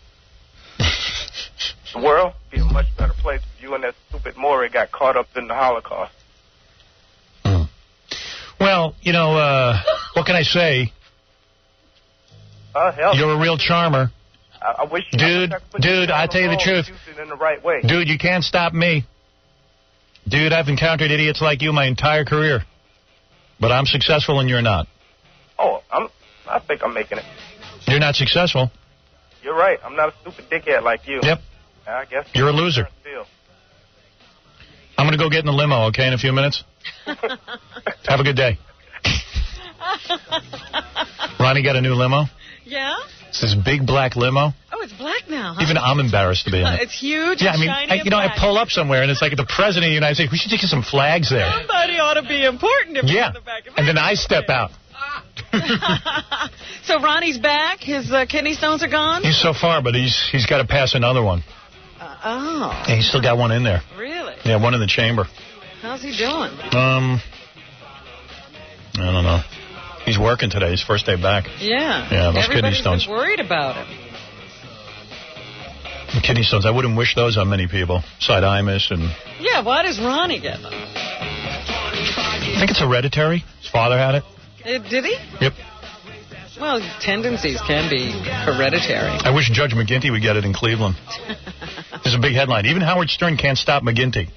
Thanks, Cleveland. Yeah, oh, man. Why do people in Cuyahoga County embarrass me? Here's a quote from McGinty. There was no effect from Howard Stern. Zero. That's not true. The other guy got 40,000 votes. to his 80,000. I wouldn't say there was no effect. I never have and never will be intimidated by any pornographer or their ilk. I think after 25 years of public service, the people of Cuyahoga County know me. After what, 25 years and 2 DUIs? Yeah, and 2 DUIs. People know me. Boy. You should be ashamed to call yourself judge. Mm-hmm. Unbelievable. You shouldn't judge anyone. Yep. Well, McGinty got 70% of the vote. 84,000 to, I don't know how many the other was. I don't know. It just sucks. But you know what? There's still an election coming up. Yeah, there's a general election where you'll have to face a Republican. Yeah. And this time we're starting early. Yep. I wish we didn't have to deal with this, but we do. Maybe we'll even go there and hold a week of rallies. Or yeah, maybe. We got to, it's going to be a big pain in the ass. Yeah, but we got to get this guy out of there. I know. John, you're on the air. Hey, Howard, how you doing, man? What's happening? Listen, call from Cape Cod. I just wanted to let you know this morning that Hank made the front page of the Boston Herald, the big paper out here. Hank the Angry Drunk Dwarf is on the front page of the Boston Herald. You know, Hank is getting a lot of press. Want to hear a funny story? What? Gary, come in here and tell this story. This is the best. So the TV show Hard Copy asked Hank the Dwarf for an interview. Yeah. Because Hank is making all this he's been in papers. He was in the New York Times. Yeah, he's on the cover of the Boston Herald because Hank won an internet poll, 200,000 votes from our fans, voting him one of the 50 most beautiful people in the world on People magazine. Number 1 of the 50. He beat Leonardo DiCaprio by 17 times. He's a newsbreaker. So the story's been all over the place. Hard Copy called Hank. Where's Baba Booey? I don't know. Here he is. Come on in. So, are you on the toilet? I was like really on the toilet. You were duding. I was duding. Did you wash your hands? No. All right, get out of here. No, I'll be quick. Go ahead, tell the Hank story. So we know the guy at Hard Copy, and he got in touch with Hank, and he spoke to Hank a couple of times, and he said every time he spoke to him, he was loaded. Mm-hmm. So he says, hey, I'm working on this. I don't know. I'm going to try to work on it. So he gets a phone call from Hank, and Hank says, when are you sending somebody out? And the guy says, well, I don't know. I got to talk to my boss, see if it's worth doing a story. Hank just goes, $1 million. The guy goes, what? He goes, I want $1 million. The guy says, Hank, that's easy. I'm not going to be able to pay you $1 million. Hank started demanding $1 million from Hard Copy. He goes, I want $1 million. He's up for sale. Yeah, he says, you give me $1 million. Go ahead. Do you think anybody's going? Why would somebody pay him $1 million? Because he's loaded. He's out of his mind. He sits there with his beer, and he sees other people getting paid because they don't want to talk. Yeah. And he says, I must be worth $1 million. He thinks he had sex with Clinton. You could probably buy him for 3 cases of Heineken. Yeah, right. You know what I mean? But it's $1 million. That would have been a great, really tough negotiation. So the guy says, well, you've made it really easy for me, Hank. I don't have $1 million, and I'm not going to be able to give it to you. And he goes, well, F you. Bye. And he hung up on him. He hung up. Can we talk to Hank? Yeah. Let's talk to him and try to straighten That's 200,000. He just doesn't want to be bothered. Oh, I'm sure he wants to be bothered for $1 million. Here's Gary the retard. Gary, go ahead. Howard! Yeah, we're going to have you down here in a couple of weeks. I know, but I need... can you do me a favor? What's that? Can you guys be able to call Dave down here in Albany, Oregon? Yeah, don't worry. We'll set you up, Gary. Yeah, because like I said, he's, because I called that number you gave me. Uh-huh. And I give him my phone number and everything else down here. All right. Gary the retard is going to be down here when we judge the interim beauty pageant. Yes. So he's going to be one of the judges. Is he confused about the arrangement? Yeah, he's confused about the arrangements. Gary, don't worry. We'll take care of everything. Yeah, hey, another thing. Yeah. Dave stand up down here. If you guys don't have any way to get me up to Portland. All right, listen, I'm going to put Stuttering John on with you. Hold on. Okay. We're doing travel arrangements. Yeah, I can't handle this guy. I'm the creature from outer space. Hank the Dwarf just woke up. Hank. Yo, Hank. Yeah. Yeah. Yeah, what's up? So I heard Hard Copy wanted to interview you, but you demanded $1 million. Yeah, I did. And you think somebody's going to pay you $1 million, Hank? Yeah. Oh, you do? Robin. Hey, Robin, I saw you on Jeopardy. Yeah. You did great. Thank you. Hey, Hank, you know you're on the front page of the Boston Herald today? Yeah, I got to go get a copy. And they didn't pay anything. Yeah, why didn't they have to pay? How do you figure Hard Copy would pay you $1 million? Yeah, they wanted me to go to Boston. Now, why do you think Hard Copy would want to pay you $1 million? Oh, they're a bunch of screwballs anyways. So you don't want to do it? No, well, I called them up and after they had called me up the first time. I wanted to see what was going on, and they were actually debating the idea. Debating the idea of paying you $1 million? No. First I was going to do it for, like, I don't know, whatever. Whatever. So when they lost interest, you raised your You ever feel like when you're talking to Hank that, like, you're having one conversation and he's having another? I feel drunk. Yeah. I feel like I'm high. But it sounds to me that Hank has no idea about negotiations. He says at first they were debating the idea of having him on, and then he decided to call them up. See, they're not even sure they're going to have him, so he decided to call up and charge him $1 million. Yeah, they were almost not. They didn't even want him. That's not the way it works. What have you had to drink so far today? Nothing. I'm half asleep right now. Yeah. All right, so you won't do Hard Copy for under $1 million? No. Okay. Well, Hank, have you ever thought that maybe the extra publicity could mean more jobs for you? So that you could make money that way? Well. Hello? I don't know. What's so great about Hard Copy? Yeah, right. It's true. What's it ever done for anyone? That's right. All right, Hank, thanks. Congratulations, by the way. Hold out for Barbara Walters. Hold out for Barbara Walters. And Hank the dwarf, the angry, drunken dwarf. Oh, he's a wonder. He is great. Yeah, you're on the air. John, quick, because, or who's this? Steve, go ahead quick, because I just got to get to news. Howard? Yep. Can I say two things really quick? Go ahead. Okay, the first thing is a Rosie O'Donnell story. My sister saw her Planet Hollywood with the lady who played Laverne and Shirley. They were holding hands and kissing. Get out of here. No, you're telling me Rosie O'Donnell's dating Penny Marshall? I never heard that. No, Penny Marshall's...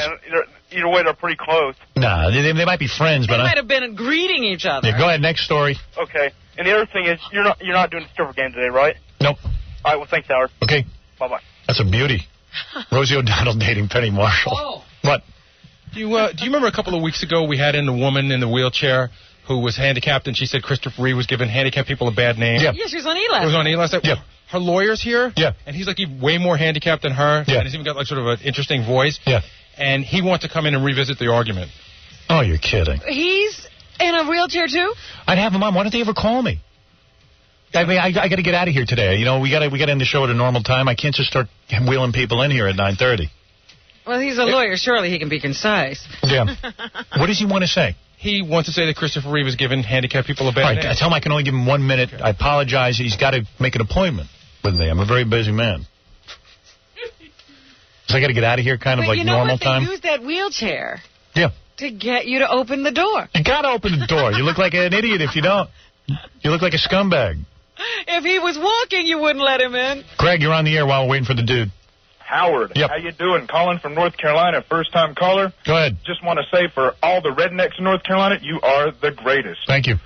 Second of all, I wanted to say that we need to get a tour bus together, put Fartman on it, drive to Hollywood, and blow the toupee off Charles Grodin's head. Sounds like you don't like Charles Grodin. I hate Charles Grodin. He's a fake. He's probably a closet child molester. And no, I don't think he's that. We can't go that far. Can't go that far. I wish he was, but he's not. Thank you. All right, here, wheeling into our studio right now is a lawyer who says Christopher Reeve is no good for handicapped people. And this dude's real handicapped. Oh, my goodness. Yeah. He can only move like his hand or something. Hey, how you doing, my man? You're a lawyer? You're a lawyer? All right, hold on. What? Yeah, I'm a lawyer. Yeah, so is it tough? What do you what can you move? Your hand? I can use my hand and my pecker. Your hand and your pecker, that's that's it? Right. Wow. Yeah. What have you got? So anyway, what disease you got? I have a form of muscular dystrophy. So that's pretty my good. point. See, when you see me in the wheelchair, you have no idea what I have. And so when you see anybody in the wheelchair, you automatically go along with the view of disability that Christopher Reeve has presented, because he's got more resources for his cause. And that's our main point, that Christopher Reeve does not have a right to create an overall perception of disabled people that I don't choose to associate with. Is he saying that Christopher Reeve is getting all the money and so no research is going to his problem? Yeah, is that what you're saying? You're saying Christopher Reeve is bringing so much attention to his problem that you're not getting any research for your problem. No, I don't care about the research for my problem. I don't see anything happening anyway. Right. I mean, when Christopher Reeve says, oh, if we could just cure a spinal cord injury, then we wouldn't need all these curb cuts on the street. Yeah. That's not going to help me. I still need curb cuts on the street. Is he trying to get rid of curb cuts? Yeah, Christopher Reeve's trying to get rid of curbs? Well, you know, curb cuts. What's a curb cut? That's where he rolls his wheelchair off the curb. You need that. Exactly. Yeah, who wants Christopher? Yeah, who elected Christopher Reeve, the head of? He's right. But Howard, wait a second. The guy's right. What? Don't you think that Christopher Reeve uses that analogy as a theory? In other words, Christopher Reeve isn't actually trying to get rid of curb cuts. He's just saying, boy, if we could cure this disease, we might be able to get rid of them someday. I'm telling you, when I'm on my rollerblades, but I you're need never those going to curb cure cuts. all diseases. They're not going to cure. He's saying he's got something different than Christopher Reeve. And he needs the curb cuts. Yeah, so fine. Whatever that is, curb cut. No, but the point is, I mean, Christopher Reeve. My disability is a fundamental part of my personality and character. If we made you less tall, not as big a nose, please do. A larger pecker, you can do that. Good looking. Right. But my point is, your personality. You're very endearing. Your personality would be completely different if you weren't so. Dude, hideous. If I could, thank you, dude. If I could rub a lamp right now and make you full-bodied, you're telling me you wouldn't take that? I am convinced, because I did a lot of drugs and alcohol in college, that if I had been able-bodied, he used to walk. I would be dead or in jail. Really? I'm convinced of that. Really? So you're saying your handicap is a good thing? I would have dropped out of law school. I know I wouldn't have finished school. So you used to be full-bodied? No. I used to drink with a How did you drink? straw. You drank with a straw? Absolutely. And who put the bottle in your hand? Whoever was working for me. Really? Absolutely. Wow. That's pretty good. Really enabling. Jackie, there's a guy who really wants to drink. My hero. Talk about an enabler. All this guy would have to do to quit drinking is someone wouldn't have to put the drinks in his hand. Don't give him the straw. Yeah. Well, all right. You make the point. I'm not even sure why or what's going on. I don't know necessarily that I agree with the whole it's part of my personality thing. You don't agree with that? No. And Kelly was on the air last night on the E! Show, so we thought it'd be a good opportunity to come down. All right. So we're against Christopher Reeve. Yeah. I like that. Yeah. I like being against Christopher Reeve. I knew I could get on the air. Yeah, I'm sick of being for him. But Christopher Reeve does nothing good for you? There's nothing that he does that it helps you in any way? No. I mean, no, I don't really see it, no. Yeah, what is he doing? I mean, even if Christopher Reeve, maybe if he's helping develop a better wheelchair, that doesn't help you in any way? But he isn't. Well, he's giving money for research that does a lot of different things. All the money on getting out of the for instance, wheelchair. one of the main Christopher Reeve's a loudmouth. Yeah. Nothing to do with white for him. Yeah. Anyway. Can you actually get laid? I mean, did your penis work? It does work? Absolutely. Have you gotten girls? No Viagra, yeah. You've gotten no Viagra? No Viagra needed. Where does he pick up women? Yeah, where do you get women? Huh? Where do you get women? Wherever. Really? Where you get women? You're telling me you get good-looking women? Actually, you're married. You don't get women. Yeah. You actually get good-looking women? They're okay. You know, I'm jealous of this guy. Yeah. Well, what can I do? He's getting women and I'm not. Who's better off? I don't know. All right. Hey, thanks, man. Thanks for coming in today. All right, good. All right. Who Later. we talk to? What's your name? Thomas Small. What kind of Thomas Small? Yeah, Thomas. Thomas? Okay, yeah. All right. What kind of law are you doing? It's sort of a disability public advocacy type of a practice I have. Yeah, I do the same thing. Very All right. good. Thank you. All right. Take care, my man. All right. Wheel yourself out of here.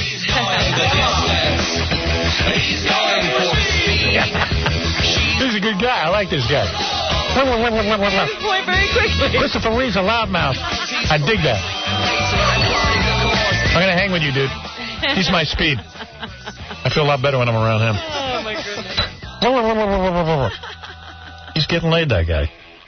Got some nerve. Sick of everybody getting laid. Drives me nuts. Yeah, Tom, what's up? Howard, man, how's it going, guy? Hey, dude. Hey, Robin. Hello. Why do we have to listen to these angry little lunatics, man? Hey, they're having a problem with Christopher Reeve, man. Everybody's got a problem. Yep. We're a total nation of sufferers, man. Yes, we are. We're in this elect club, in this very select group that has to suffer more than the other people. Yeah, I don't know, man. Everybody's got a problem with everybody else. Who gives a crap? Me, I got my own problems. What are you doing this weekend? Anything cool? I'm going to visit a friend. Oh, I wish I could go with you. I love Veronica Webb. I'm not going to visit her, so you wouldn't have that's not their friend? me, no. We're going to visit her tonight. God, is she cute. See the ass on her? No hips. Just a little. Oh. I'm in love with Veronica Webb. Jackie was really funny. He was just moaning in the coffee room. Oh, she's so cute. Imagine I show up at Jackie's 4th of July party with Veronica Webb. Oh, he'd kill you. Yeah. He hates you now? Yeah, I'm going to kill you. I hated you before. Now I really hate you. Then I would hate you. Then I hate you. But you were wrong. You know what? How many times you've said, oh, I could have her, I could have her. Yep. And sometimes I agree and sometimes I disagree. This time I had to disagree. You don't think I can get her? Huh? She is not yours. Dude, I can get her in 5 minutes. Yeah. I can get her in 5 minutes. So sorry. Fred, what do you think? She wants it. I think she'd go for it. Spike Lee can badger her into Yeah, it. exactly. I can badger anybody into anything. You ask my parents. Badger. Badger. That's like badgering a woman for sex. That's what they like. Suzanne, what is it, please? Yeah, Howard? You have a Rosie O'Donnell report? Yes, I do. Go ahead. What did you say? 2 days ago, my son is on Bayside Little League. She sponsors a team there. And my son's team was playing her team. She had TV cameras. She was disrupting the game. She's filming it for her show. Of course. She spent the whole time in the dugout with the parents of her team and the kids. And our kids were playing her team. They were so excited to see her, too. You know, she touts herself as being all for children. She didn't even take 1 minute to walk over into our dugout to say hello to our team. Of course not. The opposing team. She went to the ice cream truck. She put away ice cream. She put away cupcakes. How many cupcakes did she eat? She was eating cupcakes. She was slinging those stupid balls. How many cupcakes did she eat? She ate probably about 3 packages of ring dings that I saw. You're not kidding, are you? No, I'm not kidding. Confirm this. Did you videotape her eating? No, I didn't have my camera with me. But she went over to the ice cream truck. How many ice creams? She had 1 ice cream. I think 1 ice cream. She is so fat. She disappeared into the truck for a while, so I don't know what. She ate an ice cream and cupcakes? You know, Howard, she's so big in person. She's huge. She's a bad role model. And you know her ratings are all disappearing? I'm glad about that. Yeah. I'm not a fan. Finally, people are waking up, even these fat housewives. They need entertainment, too. Yeah. Although I'm not a fat housewife. Well, I wish you were. Thank you. Okay. That's a good report. Yes, David, quickly? Because we must get to news. Go ahead. Howard, how are you? Yes. I want to tell you something. Robin is wearing the same clothes every night. That pinstripe suit. Are you wearing? What are you wearing right now? You wearing? No, seriously. Pinstripe suit every single night on E! I don't know how they choose these shows. Robin, I cater to the urban market, and I know they dress up to date. And you got to get dressed. You want me to send you a package? I'll send you a package. In all fairness to Robin, she has 5 of those. Yeah, no, it looks the same, and I know it's the same suit. Robin, you are not wearing a pinstripe suit today, are you? I'm not. No, she's wearing a beautiful suit. It's either the pinstripe suit or the navy suit with the white stripes, but it's the same outfit every night. Change. Put some color on. Well, you don't know this, sir. I demand that Robin wear a uniform every day. Yeah, let her wear a little mini skirt. Mini skirt. All right. Please, Robin. Would you want to talk to a guy who can take bong hits from his buttocks? What? Yeah. He can actually inhale. How can we listen to that on the radio? Well, he can come down and do it. Oh. What is that, Jackie? I'm jealous. I never had that gift. I could do it. Chris? Yeah. You could take a bong hit from your buttocks? Sure can. Will you come down here and do it for us? Yeah, well, maybe next week. Okay. Yeah, I can fart out smoke afterward, too. Jen. How did you discover this? Made a bong that would fit in there. Uh-huh. And do you get high? Oh, of course. No. You don't get high from that? No. Well, I take regular bong hits through my mouth. Yeah, but I just meant. But you can't get high through your buttocks? No. You're not inhaling. All right, hold on, okay, dude? All right. Oh, boy. You know, it's worth coming in next week just for that. Now we're psyched. Yep. Why are all guys obsessed with that area? We're also doing the interim beauty pageant next week. I can't wait. Fran Drescher will be here. Sounds like a good week. Yep. Kurt Voldheim Jr. will be playing Guess Who's the Jew for good prizes. We got a woman coming in who took a pill that made her breasts grow. She wants to tell us about it. Hey, now. We got This pill really worked. Yeah. It'd be as big as Viagra. That's what I say, but she has proof. And then a beauty pageant judge is going to come in here. You see how Viagra has taken off? Yep. And a beauty pageant judge will come in here and tell us what really goes on behind the scenes. Okay, I've always wanted to know that. Yeah.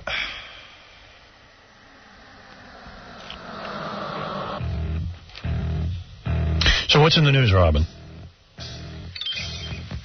First of all, you know, there's all these problems in the courts now because we have so much of this technology.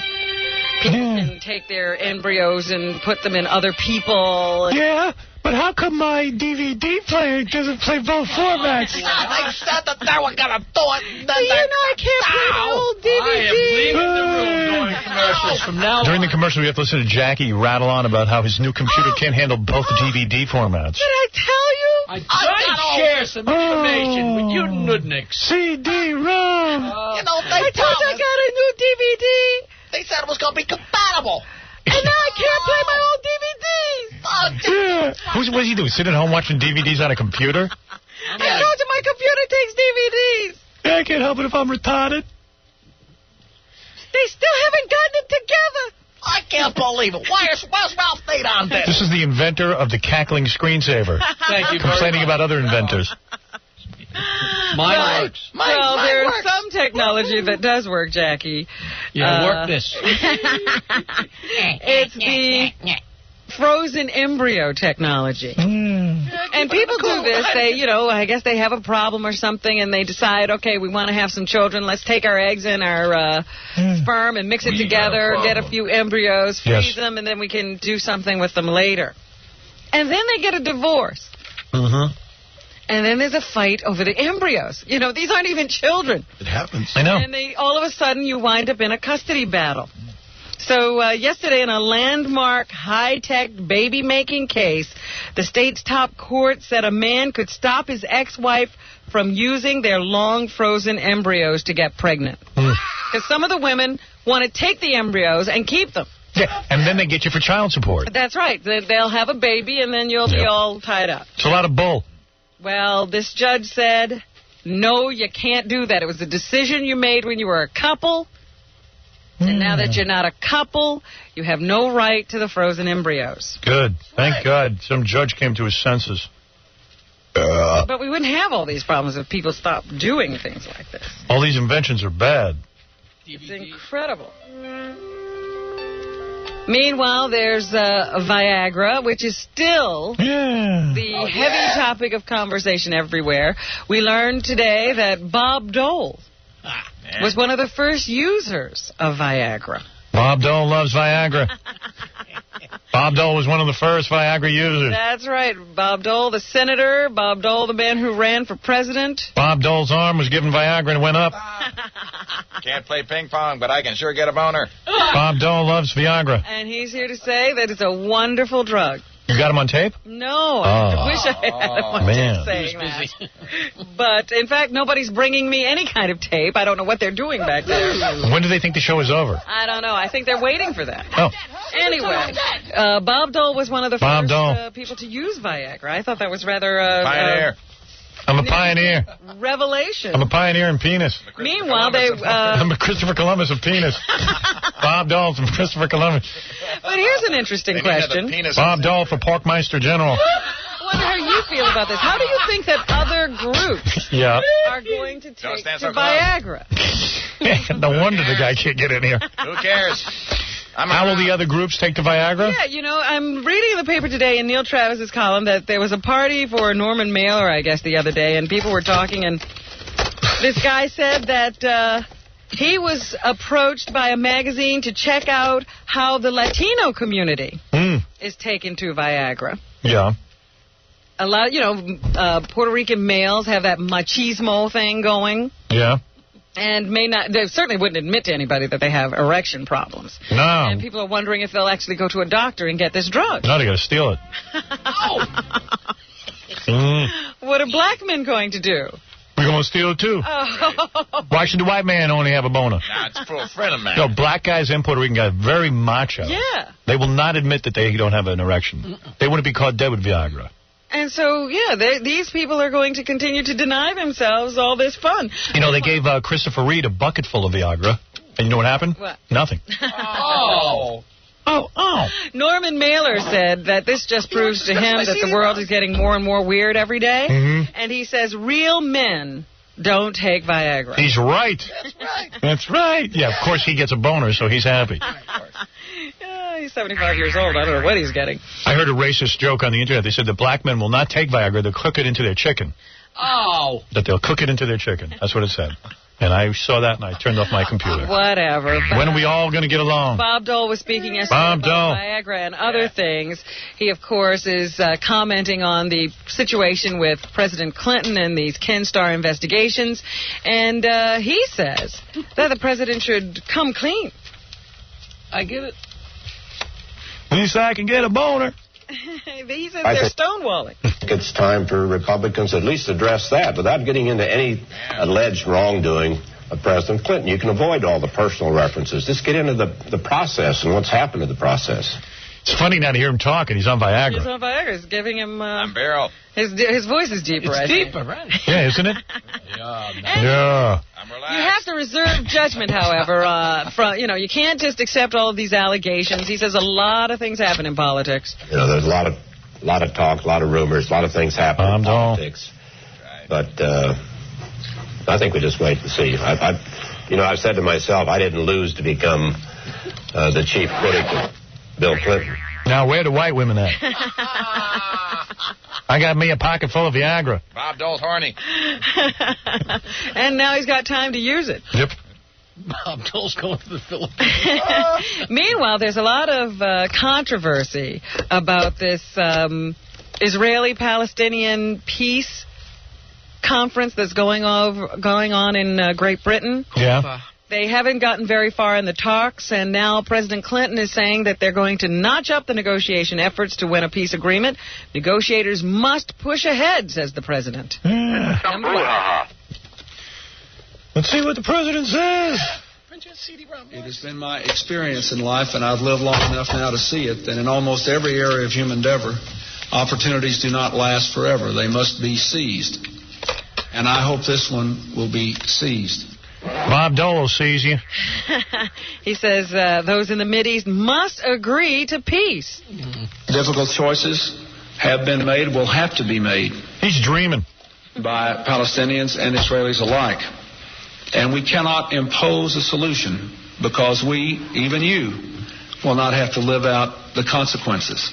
Please. Jews are never going to get along with anyone. Well, First Lady Hillary Rodham Clinton has a suggestion. She thinks there should be a Palestinian state. What? The territory that the Palestinians currently inhabit and whatever additional territory they will obtain through the peace negotiations should be considered and evolve into a functioning modern state. Fine. Is responsible Who cares? for the well-being of its people. You want peace? Put that state next to Montana. Here she says that a Palestinian state should require a serious attempt to govern. A state that has to accept the responsibility of governing. I think that is very important for the Palestinian people, but I also think it's very important for the broader goal of peace in the Middle East. Well, she's getting a lot of criticism for making that suggestion. Genius says it's time for a break. Go ahead, let's finish this story. But anyway, she's getting a lot of criticism, including from Mayor Rudolph Giuliani. He doesn't think it's such a good idea to start proposing that we make another state. Yeah. So Hillary, I guess, throwing up a trial balloon for the administration to see what people think of this. Why do people care? I don't care if they have a state. Why can't they have a state? If they do have a I guess we'll be in the same situation we have now. Yeah, who cares? Let them call it whatever they want. It's the weekend. Who cares? Is it a pool weekend? Cheap, cheap, cheap. Cheapest Sarno. Cheapest Sarno. Oh, cheap, cheap, cheap. Completely wonderful. Vigilant. Wonderful. Unrelenting. Wonderful. Uncompromising. Amazing man. Captain's log, start date, I don't know. I've come upon a strange world inhabited by lesbians, strippers, and poopy jokes. I'm in a weird place filled with real dolls, cackling screensavers, and alien life forms like Baba Booey and Fred. I fear I must violate the prime directive and listen to the Howard Stern Show.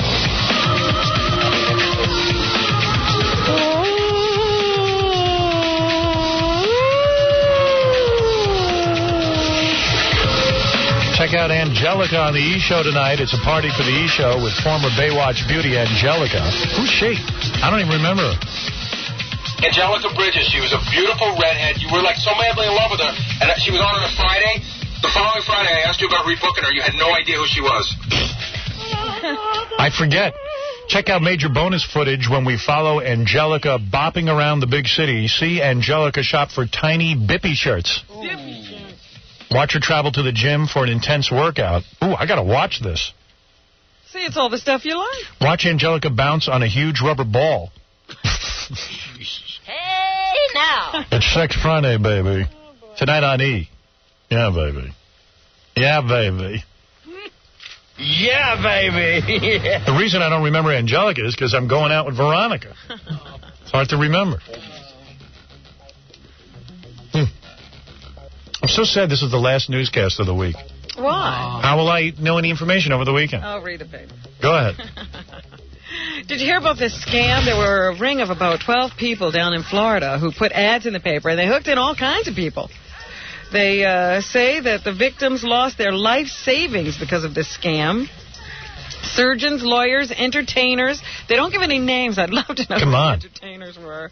Athletes and others responded to advertisements as they sought loans to start or expand businesses. The victims never saw a dollar.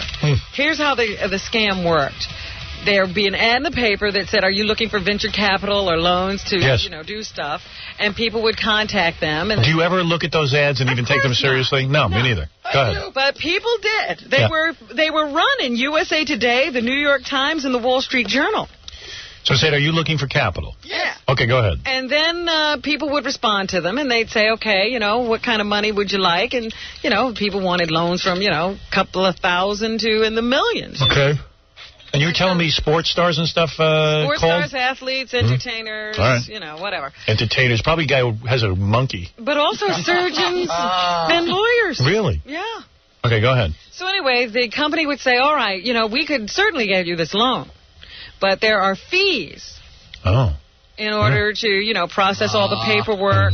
And so the people would pay, $40,000 to $2 million in fees, depending on the amount of money they wanted to borrow. They got $2 million to go borrow money? Yeah. Oh.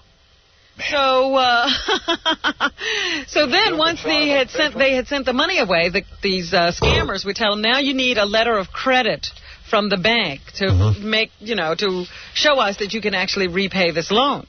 They could never get this letter of credit. Then they'd call the people back and say, no bank is going to give me this letter of credit. And they say, okay, we'll show you how to get the letter of credit, but you need to send us more money.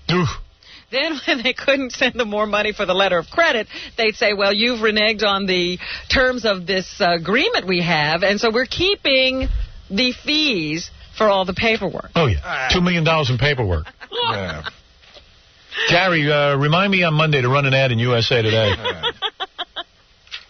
They rounded up a total of 12 people in the case, and there could still be people running this scam around the country. They don't know that they've gotten everybody.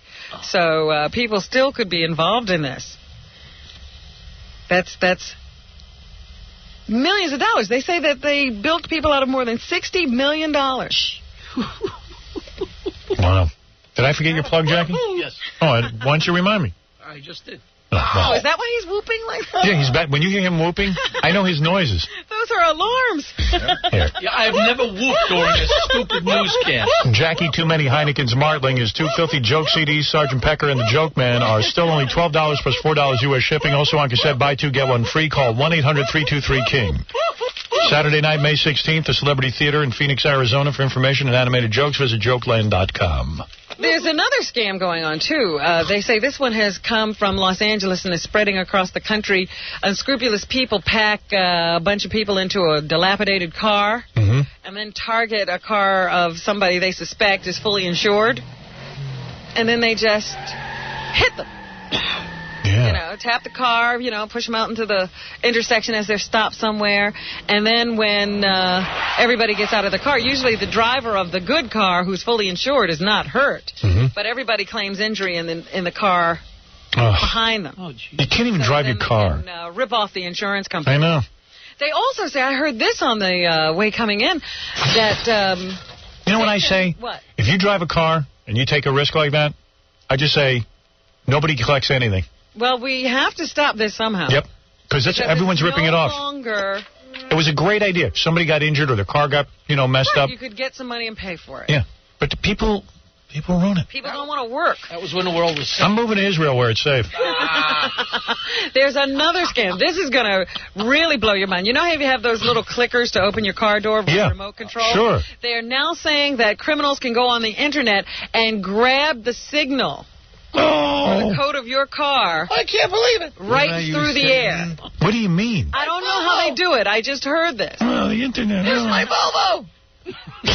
Where's my damn Volvo? They can grab the code right out of the air and get in your car and drive away. What they do is they have a little box. What do they need the Internet for? No, you can order these things that can catch the signal, so to speak. So, like, if I press my button... Because what it is it's not a random thing. It's like it's always the same generic frequency that keeps going to your car. So when you hit that button, it sends it to the car. So they just sit Unreal. There, and the box picks up the signal. No kidding. And they just steal it. Yeah, you go into the store, your car's gone. Yep. Fred, you know everything. Stake out these shopping malls and just sit in the parking lot. He does. Where's my Volvo? How do you know about that? Amazing. It was on the news last night. Really? Good for you. He's very smart. He watches the news. That's what he does. It's that simple. Art Linkletter. Linkletter? Linkletter. Isn't he dead? No, he collapsed while making a speech yesterday. So I thought he was About dead. time. But he was still running around making speeches. And he collapsed during the speech and was rushed to a hospital, according to a spokesperson.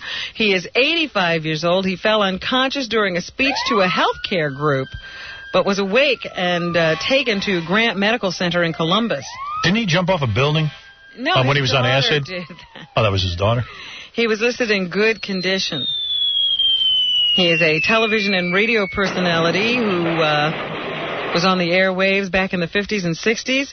His TV career has been revived a little bit, at least. Really? Where? Because of the resurrection of Kids Say the Darndest Things. People pass out in the darndest places as his news show. Something he brought to TV and which is now being done on CBS by Bill Cosby. Doing it terribly, too. He makes occasional appearances on the show, and clips are aired from his long-running hit TV show, House Party, featuring comical conversations with young children. Go ahead, Johnny. Yeah. What's up? Hey, who's this? Howard. Howard, how you doing? Yep. All right, listen, the show last night was pretty funny, man. What, Seinfeld? Yeah. Jackie said it was no good. Yeah, it was pretty good. It was sort of like Jackie the sides Chinese with the Puerto restaurant Rican. You weren't offended? No, not at all. Are you man. You're Puerto Rican? You weren't offended? No, not at all. Okay, very good. Thank you. Okay. Bye. All right, there you go. He's entitled. Armando, what is it? Sí, hola. Yeah, sí. Mira. Mira what? Ese show no estaba bien, man. Muy bien, y tú, gracias.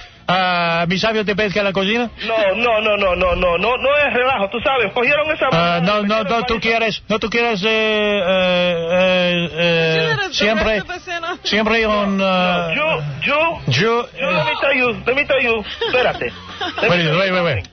Yeah, sí. Ese show es tan feo, ese show no me gusta. Yeah, sí, me too. No me gusta ese show porque tú... No me gusta the show either. No.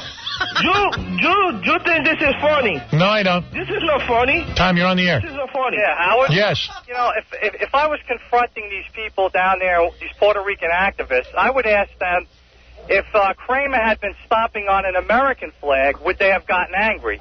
That's the question I would ask them, and I don't think they would. I don't think they could care less. And this is their country. Right. Am I right or wrong? Right. How does Porky Pig say Ellen DeGeneres? How? Ellen Lesbo. No, mira, te voy a decir algo. You think this show was funny, no? Yeah, we're there. It's not funny. Yeah, tell this guy what you think. It's not funny. You know, you think... Ask this guy your question. I'm asking you, I don't know if he understands me. If he stopped on American flag, would you have gotten angry? La bandera puertorriqueña no se hace eso. No. I don't know what he's saying. No. El flag. You not do that to your flag, right? Right. But what if it was an American flag? Would you be upset?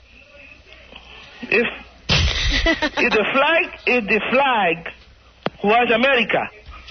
If the flag was America, no, I'd be... swim home. Yeah, Angelo, go ahead. Hey, Howard. Yes. I want to know, like, if you get a kick out of, like making fun of, like, everybody on the radio. Do I get a kick out of making fun of people? Yeah. Sure. I love it. I love putting people down. Yeah? Yeah. Makes me feel better about me. Absolutely. I love it. Is that because, like, did you ever get that much attention at home? Is that None. Maybe, like, I got zero attention. So is that why you always, like, rank on other people? Yeah. That's... I love making fun of morons like you. You like making fun of morons like me? Yeah. I'm not actually a moron. No, you are. I go to a good school and everything. What school do you go to? A. Train Carey High School in Long Island. Yeah, but that's because you live in that area. True. And that don't mean you're smart. You could be the dumbest mother right there at that school. No, not necessarily. You're dopey. I can tell from the way you speak. I have a 96.7 average. I don't care what you got. I can tell you sound slow from the way you sound like a slow adult.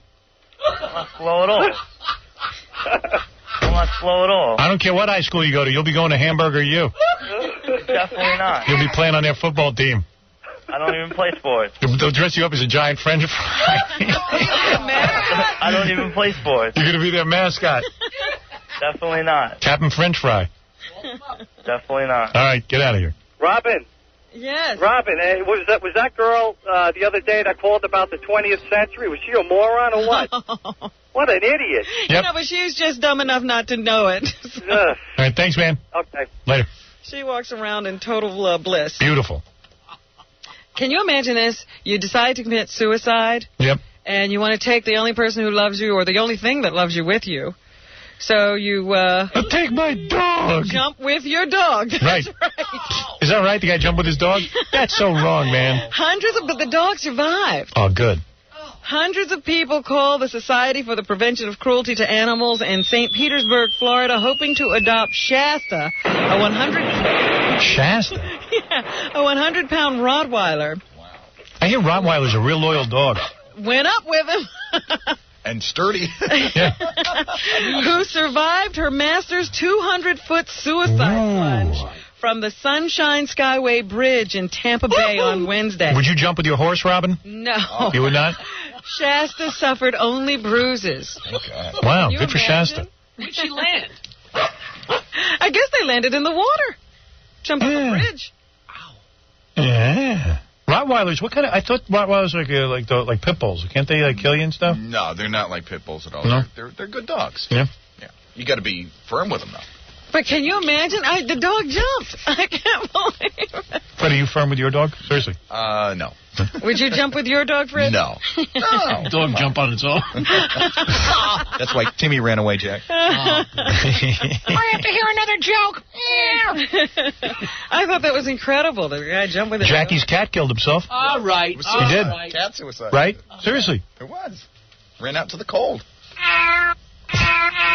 Here's Timmy now. He's contacting me. What is it? From the grave. You killed yourself because Jackie was making you cuckoo? And there he is. Oh, you jerks. Oh, there he is. There's Timmy. All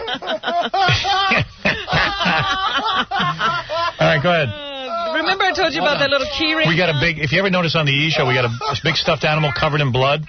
That's Jackie's cat. It says Timmy on the collar. Where is that's in here? Yeah, it's right next to the Rosie head. Timmy, what are you doing? Timmy's been sitting there for months. Timmy's been here for a while. Ever since he killed himself. You bastard. See, you pay as much attention now as you did then. Right.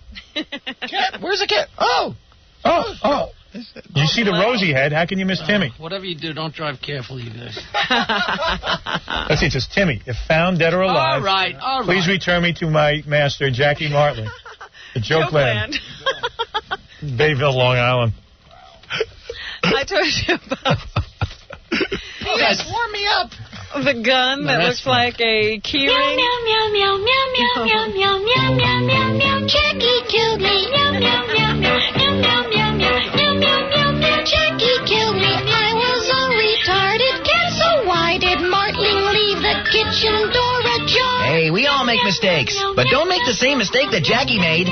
Purina cat chow was Timmy's favorite food, but he won't be chowing down anymore because Jackie left the friggin' door open. A public service message from the Safety First for Cats Council. You're going to tell me you're from Earth North. What else is in the news, Robin? I told you about the little keyring gun yesterday. Yes, keyring gun. Fired .32 caliber bullets. Well, the company in Bulgaria that makes it says it is not a lethal weapon. They deny that it can kill anybody. Tests have proved that this weapon can't be lethal, according to a spokeswoman for Milex, which owns rights to the gun. She did not elaborate. Earlier this year, the gun won a gold medal at an international exhibition of defense and security methods. I have a little keychain gun in my pants.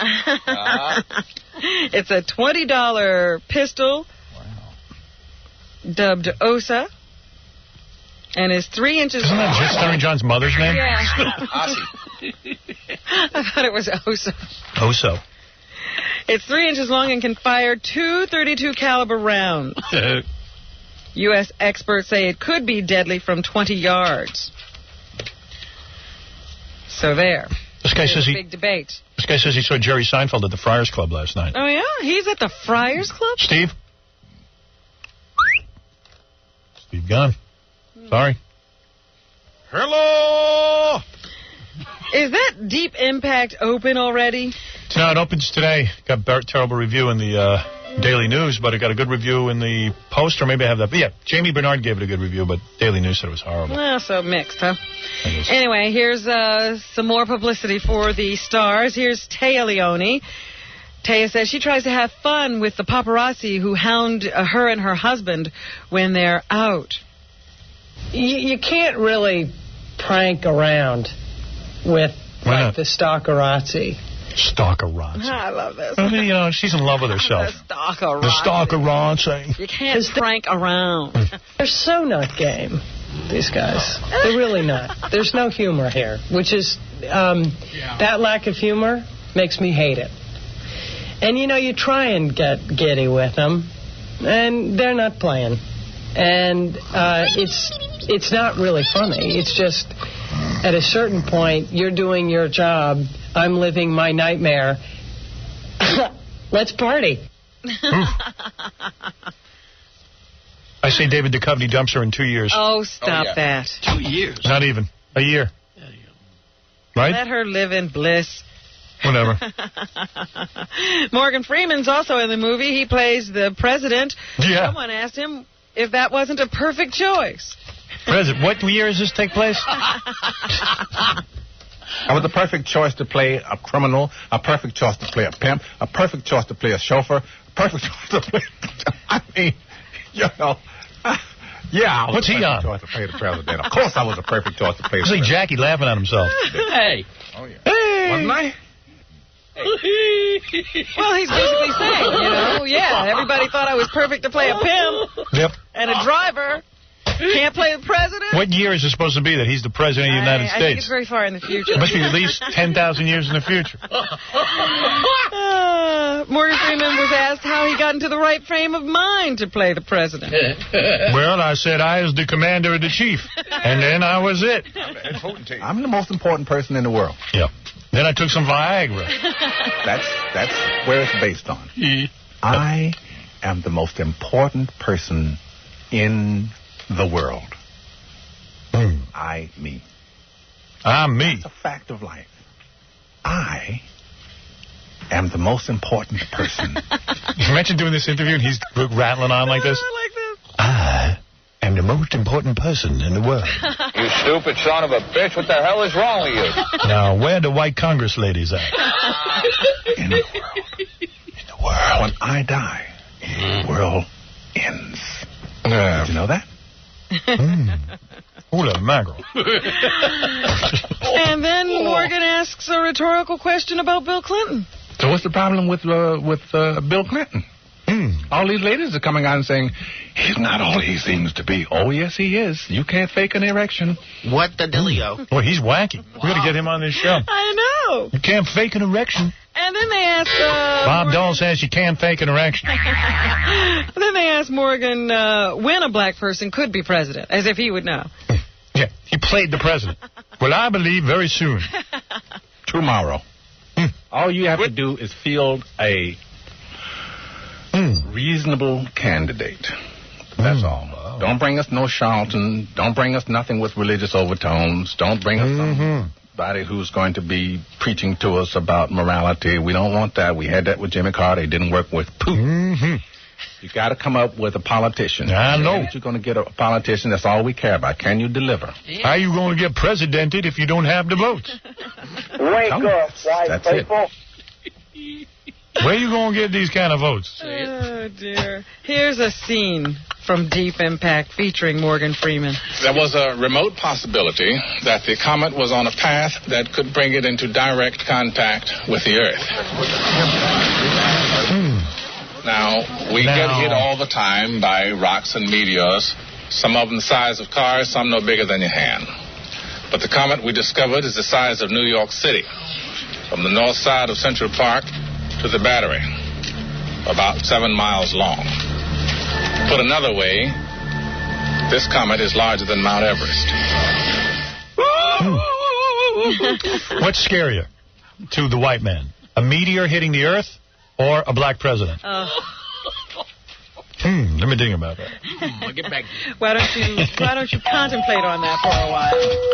See, they should just done a whole movie about a president who becomes, black guy who becomes president. Plenty of plot. Yeah.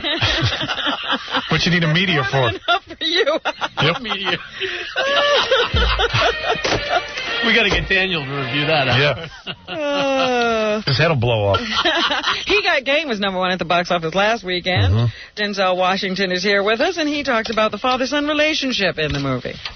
Just his anger and frustration and wanting that, wanting to live out all of his dreams through this kid to the point where he was... What's he talking about? Abusing the kid, really. And he believes that high school kids should go to college before turning pro. I think that there's a lot to be learned on the college level, and it's not all about money. And yes, these kids are making a lot of money, but I think most of them are not going to be champions because they don't know how. Oh, they shut know how up. to make money, but they don't know how to win. Oh, shut up. Difference. Let's make a sentence. Oh, shut up, you stupid thing. Anything else, Robin? Smith has a new movie coming out called Woo. Jada Pinkett Smith. Here's Jada on her character. Woo is basically a very energetic, self-centered young woman with a lot of charisma. She's just basically in the world, exploring the world, trying to find herself. She's not somebody who really knows who she is yet. Oh, come on. She's a bore. Well, does she find it difficult to handle fame? No, I just don't even put that much thought into it. You just deal. You just deal with whatever comes your way. If there are photographers outside, keep it real. Like being photographed, you don't get photographed. I mean, I don't even really give that much thought. It's just a part of the lifestyle. It's just something that you deal with every day. Every day she Shut up. Shut up. Shut up. Shut up. Shut up. Shut up. Shut up. Shut up. And here's a production audio scene from Woo. Woo. Featuring Jada Pinkett Smith and Tommy Davidson. The Polo Aperdel Fungus. Okay. Red Scratchy. Thank you. Red Scoochie. Yes, number 13, sir. Yes. Can you say in and out of the theater in 2 seconds? For the lady, Galetto, Don Cornelia. It's the number 23. Very good, sir. I understand. How about some wine, yes? I'd rather get hit with a meteor. I'm going to punch that up. And did you know Shelley Long? They should have given me that script. They could have put some jokes in that scene. Shelley Long is back on television. Did you know that? Yeah, I know. Yeah, of course. Of course, I read Variety. Jesus Christ. On the internet for crying out loud. And I guess there's something special about her show this Sunday. She's on the WB sitcom called Kelly Kelly. She's another one. How to Leave Cheers. Shelley Long. Doing nothing. Yeah, she's going to set the movie theaters on fire. Yeah, they're all going to do it. Shelley Long is telling us in this clip what is so special about Sunday's episode. This one has a particular... Sell it, baby. ...for me, because I think... Pimp. All ladies... Pimp it, baby. ...for more romance and... Pimp it. Yeah, baby. And that includes our somewhat... senior mothers, I think, Sell me more. Baby. Force me to watch it. More romance. Sell it to me. I ain't watching it. Sell it. Depending upon their situation. Your next stop, Vivid Video, honey. This, I think, very well Pimp it. That. And, pimp. The gentleman that... All right, go ahead. Yesterday's news. Right. And what about the two main characters in Kelly? How did they meet? I think it's often very interesting when you observe people and couples and you think, how did those two... In this case... Blah, blah, blah, blah, blah, blah, blah. A rather extreme and unique that brought Kelly. I'm not listening to you, pimp me. I'm not going to listen to you, pimp me, on your show. In his arms. Blah, blah, blah, blah, blah, blah, blah, blah. Rescued her. Blah, blah, blah, blah, blah, blah. I'm not listening. Now, she wasn't trying to kill herself. You shut up. She was trying to rescue someone who was struggling to do that. Shut up. Shut up right now. Shut up. Let me send condolences to your husband.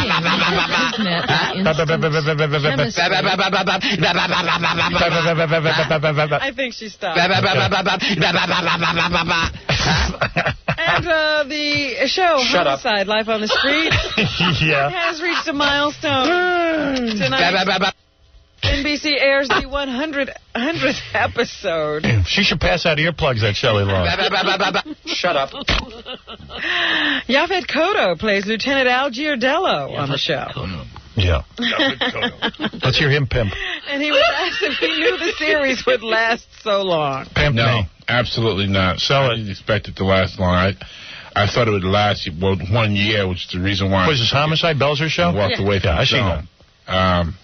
No one expected it to last. I don't know whether I'd been so anxious to do it. But when does any Belzer stuff last? 2 seasons, and I could go back to film. I had no idea we'd be talking about 100th episode. Everyone quiet. This is our next president. Yaphet Kotto. And Yaphet jokes that when maybe next Seinfeld will join the cast. Was he ever in jail, Yaphet Kotto? I don't know. Why would I know? I don't know. I'm just asking. Jerry Seinfeld. Didn't ask that about Shelley Long. Was she? God, he's given up. And he is sorry that he did what he did, and now he wants to take my job playing the chief at Homicide. So, what's he saying? How did he get to be in that?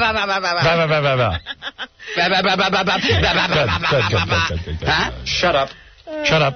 Shut up. Shut up. And they say, I just got a fax from that company that puts out the Pam and Tommy Lee video. Then Yaphet Kotto is no Chris Rock, I'll tell you that.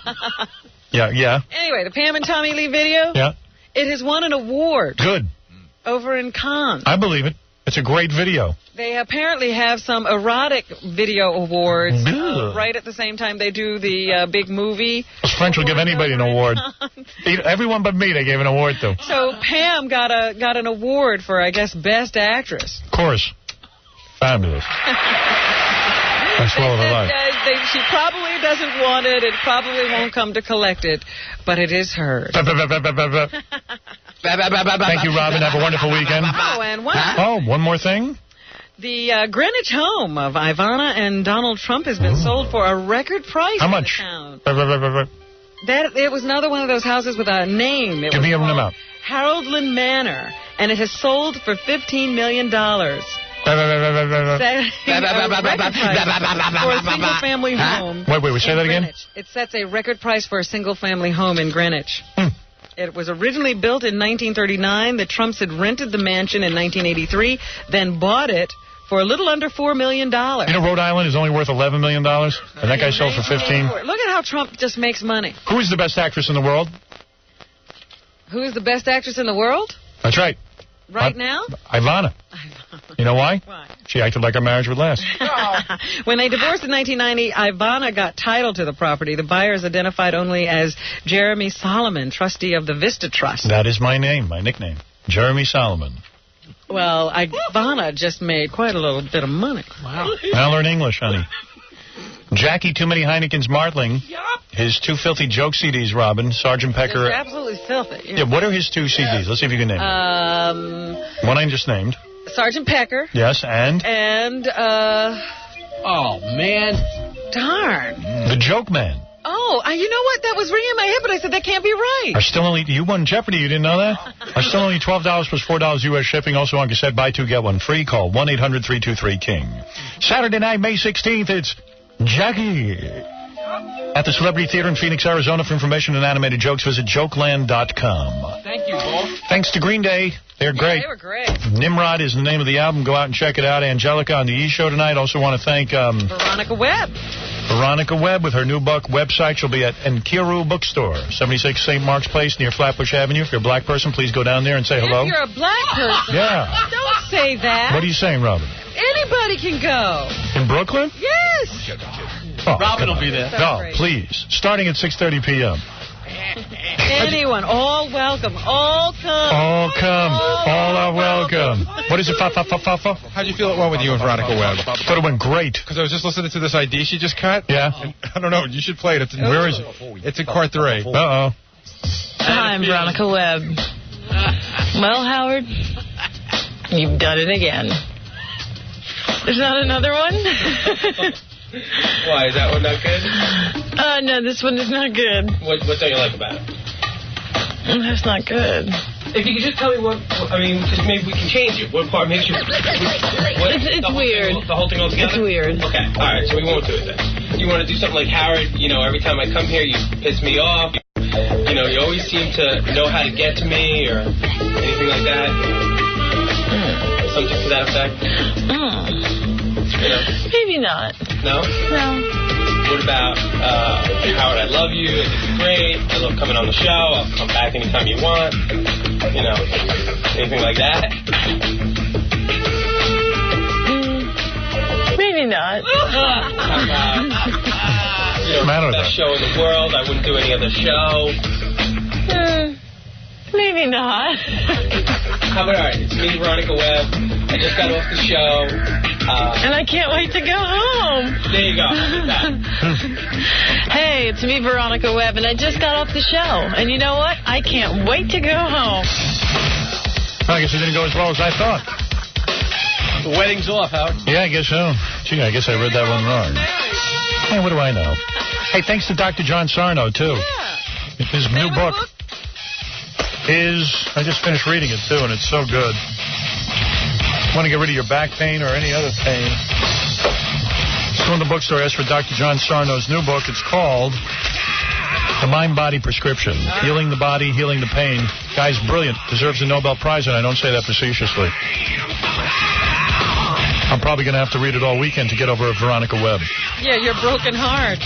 So Miss Stuttering John, appearing at the new Guitar Center in Springfield, New Jersey, tonight from 7 to 9 p.m. Anybody else going to be anywhere this weekend?